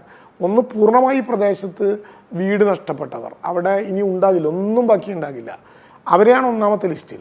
അതിൽ ലയങ്ങളിൽ താമസിക്കുന്നവരും വാടകയിൽ താമസിക്കുന്നവരും ഉൾപ്പെടും. എന്നാൽ രണ്ടാമത്തെ ലിസ്റ്റ് അത് ജോൺ മത്തായി പറഞ്ഞതനുസരിച്ച് നോ ഗോ സോണിൽ ഉൾപ്പെടുന്ന ആളുകളുടെയാണ്. അതിൻ്റെ ഗവൺമെൻറ് ഉത്തരവ് ഇറങ്ങുകയാണ്, അതനുസരിച്ച് മാർക്ക് ചെയ്യുകയാണ്. അവരുടെ ലിസ്റ്റും ഇതിൻ്റെ ഒപ്പം തന്നെ ഉണ്ടാക്കാനുള്ള ശ്രമത്തിലാണ്. 2 ലിസ്റ്റുകളായിട്ടാണ് ഉണ്ടാക്കുന്നതെങ്കിലും 2 ലിസ്റ്റുകളിലും പെടുന്നവരുടെ പുനരധിവാസം ഒരേ ഘട്ടത്തിലായിരിക്കും. അതിൽ വയനാട്ടിലെ ജനങ്ങൾക്ക് നേരത്തെ പറഞ്ഞ ഉറപ്പ് ഇന്ന് ക്യാബിനറ്റ് കൂടി നിശ്ചയിച്ചതിലൂടെ തീരുമാനിച്ചു. അപ്പോൾ ഏതെങ്കിലും വിധത്തിൽ ഇത്തരം പ്രശ്നങ്ങൾക്ക് ആശങ്കകളുണ്ടായി അവിടെ ഉള്ള ജനങ്ങളിനിയും ഭീതിപ്പെടേണ്ട കാര്യമില്ല. ഏതു പ്രശ്നത്തിനും പരിഹാരമുണ്ട്. പരിഹാരം നമ്മൾ കൃത്യമായിട്ട് കാണും. എല്ലാ പ്രശ്നത്തിലും നമ്മളെല്ലാവരും നാട്ടിലുണ്ട്. ഏത് പ്രശ്നങ്ങളിലും മനസ്സും അടുക്കാതെ പേടിക്കാതെ എന്തെങ്കിലും പ്രശ്നമുണ്ടെങ്കിൽ ആളുകൾക്ക് സ്ഥിരമായി അവരുടെ പ്രശ്നങ്ങൾ പറയാൻ കഴിയുന്ന വിധത്തിലുള്ളൊരു സംവിധാനം കൂടി നമ്മൾ വയനാട്ടിലുണ്ടാകും. അതുകൂടി വരുന്നതോടുകൂടി കാര്യങ്ങൾ കുറച്ചുകൂടി. നമുക്ക് ഈ ചർച്ച അവസാനിപ്പിക്കേണ്ട മിനിറ്റുകളിലേക്ക് അതിവേഗം എത്തുകയാണ്. ശ്രീ CK ശശീന്ദ്രൻ, അവസാനമായി ഒരു കാര്യം ചോദിക്കാനുള്ളത്, ഈ വ്യാജ പ്രചാരണങ്ങൾ, ആളുകളെ ആശങ്കപ്പെടുത്തുക എന്നതുപോലെയുള്ള പരിപാടികളുടെ ഒരു കാലം ഈ വിഷയവുമായി ബന്ധപ്പെട്ട് കഴിയുന്നു, അവസാനിക്കുന്നു എന്നാണോ തോന്നുന്നത് താങ്കളെ സംബന്ധിച്ച്? തീർച്ചയായും കുറച്ചൊരു ഈ ആശങ്കയും വലിയ പ്രചരണമൊക്കെ വന്നപ്പോൾ സ്വാഭാവികമായിട്ടും ഞങ്ങൾക്ക് തന്നെ ചില പ്രശ്നങ്ങൾ ഉണ്ടല്ലോ എന്നൊരു തോന്നൽ ഉണ്ടാക്കുന്ന രീതിയിലുള്ള പ്രചരണങ്ങൾ വലിയ രീതിയിലുണ്ടായിരുന്നു. അതെല്ലാം ഇന്നത്തെ പ്രഖ്യാപനത്തോടു കൂടി പൂർണ്ണ വിരാമമാവുകയാണ്. ആളുകൾക്ക് വലിയ രീതിയിലുള്ള ആത്മവിശ്വാസം പകരും. മാത്രമല്ല, ഗവൺമെൻറ് പറഞ്ഞ കാര്യങ്ങൾ, നേരത്തെ ഇവിടെ പലരും സൂചിപ്പിച്ചതുപോലെ സർക്കാർ പറഞ്ഞ കാര്യങ്ങൾ സർക്കാരിൻ്റെ ഭാഗത്തു നിന്നുള്ള കുഴപ്പം കൊണ്ടല്ലെങ്കിലും അത് നടപ്പിലാക്കുന്നതിൽ ഗവൺമെൻറ് വലിയ മുന്തിയ പരിഗണന നൽകി എന്നുള്ളത് വലിയ കാര്യമായിട്ട് തന്നെ രേഖപ്പെടുത്തിയോ. ഇവിടെ ശ്രീ ജേക്കബ് ജോർജ്, വളരെ ചുരുക്കത്തിൽ നമ്മൾ സർക്കാരിൻ്റെ ഒരു പല കാര്യങ്ങളും ചെയ്യാനുള്ള ശേഷിയെക്കുറിച്ചൊക്കെ സംസാരിച്ചു. കേരളത്തിന് ഇന്നേ വരെ പരിചിതമല്ലാത്തൊരു തുടർഭരണത്തിൻ്റെ ഒരു അനുഭവതലം കൂടി പിണറായി സർക്കാർ LDF ഇത്തവണ 16ലും 21ലും സംഭവിച്ചിട്ടുണ്ടല്ലോ. അതിലൂടെ ഈ വികസന കാര്യങ്ങളിൽ സംഭവിച്ചിട്ടുള്ള അതുവരെ ഉണ്ടായിരുന്നൊരു പൊതു കാഴ്ചപ്പാടിനെ ആകെ അത് കീഴ്മേൽ മറിച്ചിട്ടില്ലേ? അതും വളരെ പ്രധാനപ്പെട്ടല്ലേ? തുടർഭരണം എന്നുള്ളതും ഒരു നാടിൻ്റെ വികസനത്തെ സംബന്ധിച്ച് പല കാരണങ്ങളാൽ അനിവാര്യമാണ്, അതൊട്ടും മോശപ്പെട്ട കാര്യമല്ല എന്നുള്ളൊരു ധാരണയിലേക്ക് കൂടി സർക്കാരുകൾ ഒരു നാടിനെ കൊണ്ടുപോയിട്ടുണ്ടോ? അല്ല, ഒരു പാർട്ടിക്ക് വീണ്ടും ഒരു തുടർഭരണം ഒരു ജനത വോട്ട് ചെയ്ത് കൊടുക്കുമ്പോൾ, അതും കൂടുതൽ വോട്ടുകളോടെ കൂടുതൽ ഭൂരിപക്ഷത്തോടെ അധികാരത്തിലേറ്റുമ്പോൾ തീർച്ചയായിട്ടും ആ ഗവൺമെൻറ്റിലൊരു മെറിറ്റ് ജനങ്ങൾ കാണുന്നുണ്ട് എന്നർത്ഥമുണ്ട്. അത് ആ നേതൃത്വത്തിൻ്റെ മികവാണ്, ഭരണ നേതൃത്വത്തിൻ്റെ മികവാണ്. സ്വാഭാവികമായിട്ടും അത് മുഖ്യമന്ത്രി പിണറായി വിജയൻ്റെ രാഷ്ട്രീയമുണ്ട്, നമ്മൾ തർക്കിച്ചിട്ട് കാര്യമില്ല, അത് നിരാകരിച്ചിട്ടും കാര്യമില്ല. അദ്ദേഹത്തിന് രാഷ്ട്രീയമുണ്ട്, രാഷ്ട്രീയ ബോധമുണ്ട്, വ്യക്തമായ രാഷ്ട്രീയ നീക്കങ്ങളും ചടുലമായ നീക്കങ്ങളും നടത്താൻ ശേഷിയുള്ള ആളാണ് പിണറായി വിജയൻ. അതോടൊപ്പം തന്നെ ഭരണത്തിലിരിക്കുമ്പോൾ സുസ്ഥിരമായൊരു ഭരണം, അതും വളരെ ലക്ഷ്യബോധത്തോടു കൂടി ഭരണ നിർവഹണം നടത്താൻ ശേഷിയുള്ള ആളും കൂടിയാണ് പിണറായി വിജയൻ എന്നുള്ള കാര്യം ഇവിടെ പ്രത്യേകമാണ്. അതുതന്നെയാണ് ഇപ്പോഴത്തെ ഈ വയനാട് പുനരധിവാസത്തിൽ നമ്മൾ കാണുന്ന ഏറ്റവും വലിയ പ്രസക്തി. ഇവിടെ മിനിസ്റ്റർ, ഒന്നും രണ്ടും പിണറായി സർക്കാർ, മുഖ്യമന്ത്രിയുടെ നേതൃപരമായ ഇടപെടൽ ഈ ചർച്ചയിൽ പല ഘട്ടങ്ങളിൽ ഉയർന്നു വന്ന ഒരു വിഷയം കൂടിയാണല്ലോ.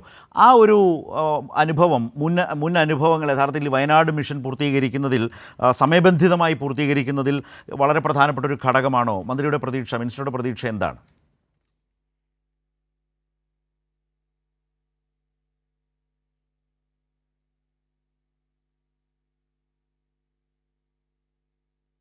ഉറപ്പായിട്ടും മുഖ്യമന്ത്രിയുടെ നേതൃത്വത്തിൽ ഈ കാലത്ത് തന്നെ വളരെ ശ്രദ്ധയോടെ നാം കാണുന്ന അവസാനത്തെ ദുരന്തബാധിതനെയും പുനരധിവസിപ്പിക്കാനുള്ള പ്രവർത്തനങ്ങളിൽ പൂർണ്ണമായി നമുക്ക് പൂർത്തീകരിക്കാൻ കഴിയുമെന്ന വലിയ ആത്മവിശ്വാസം നമുക്കുണ്ട്. അതിനുവേണ്ടി ലോകോത്തര നിലവാരത്തിലുള്ളൊരു പ്രവർത്തനമായിരിക്കും ഇതുമായി ബന്ധപ്പെട്ട് കാണുക. ഓരോ ചെറിയ പ്രശ്നങ്ങളിലും ആളുകൾ ആശങ്കപ്പെടേണ്ട, അവസാനമാകുമ്പോഴേക്ക് ഈ കാര്യങ്ങളെല്ലാം പരിഹരിക്കപ്പെടും. നോക്കൂ, 5 മാസക്കാലത്തിനിടയിൽ ഓരോ ദിവസവും വ്യത്യസ്തമായ ഓരോ ആശങ്കകളാണ് ഉന്നയിക്കുന്നത്.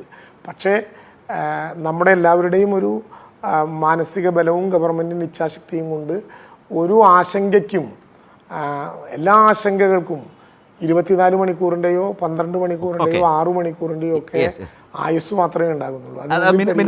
മിനിസ്റ്റർ അത് ആവർത്തിച്ച് ആ ഒരു ഉറപ്പ്, ആ ഒരു ബോധ്യം ആളുകളിലേക്ക് എത്തിക്കുന്നുണ്ട്. ഈ ചർച്ചയിൽ പലതവണ അത് സൂചിപ്പിക്കുകയും ചെയ്തു. ഒറ്റ കാര്യം കൂടി, ഏതായാലും ഇന്നത്തെ ഈ മന്ത്രിസഭാ യോഗം, ഈ സ്പോൺസേഴ്സ് മീറ്റിംഗ്, ഇതിനെല്ലാം ശേഷം മുഖ്യമന്ത്രി വാർത്താ സമ്മേളനം നടത്തി കാര്യങ്ങൾ എങ്ങനെ കൊണ്ടുപോകാൻ ശ്രമിക്കുന്നു എന്ന് വിശദീകരിക്കുകയും ചെയ്തു. മിനിസ്റ്റർ, റവന്യൂ മന്ത്രി എന്ന നിലയിൽ നാളെ വയനാട്ടിലേക്ക്, ഇന്ന് രാത്രി പോവുകയും നാളെ വയനാട്ടിലേക്ക് എത്തുകയാണ്. ഇതോടുകൂടി ഇന്നെടുത്ത തീരുമാനങ്ങളെ ഉടനടി അതിവേഗം മുന്നോട്ട് കൊണ്ടുപോകുക എന്നതാണോ ഉദ്ദേശിക്കുന്നത്, ഈ യാത്ര കൊണ്ടടക്കം ഉദ്ദേശിക്കുന്നത്?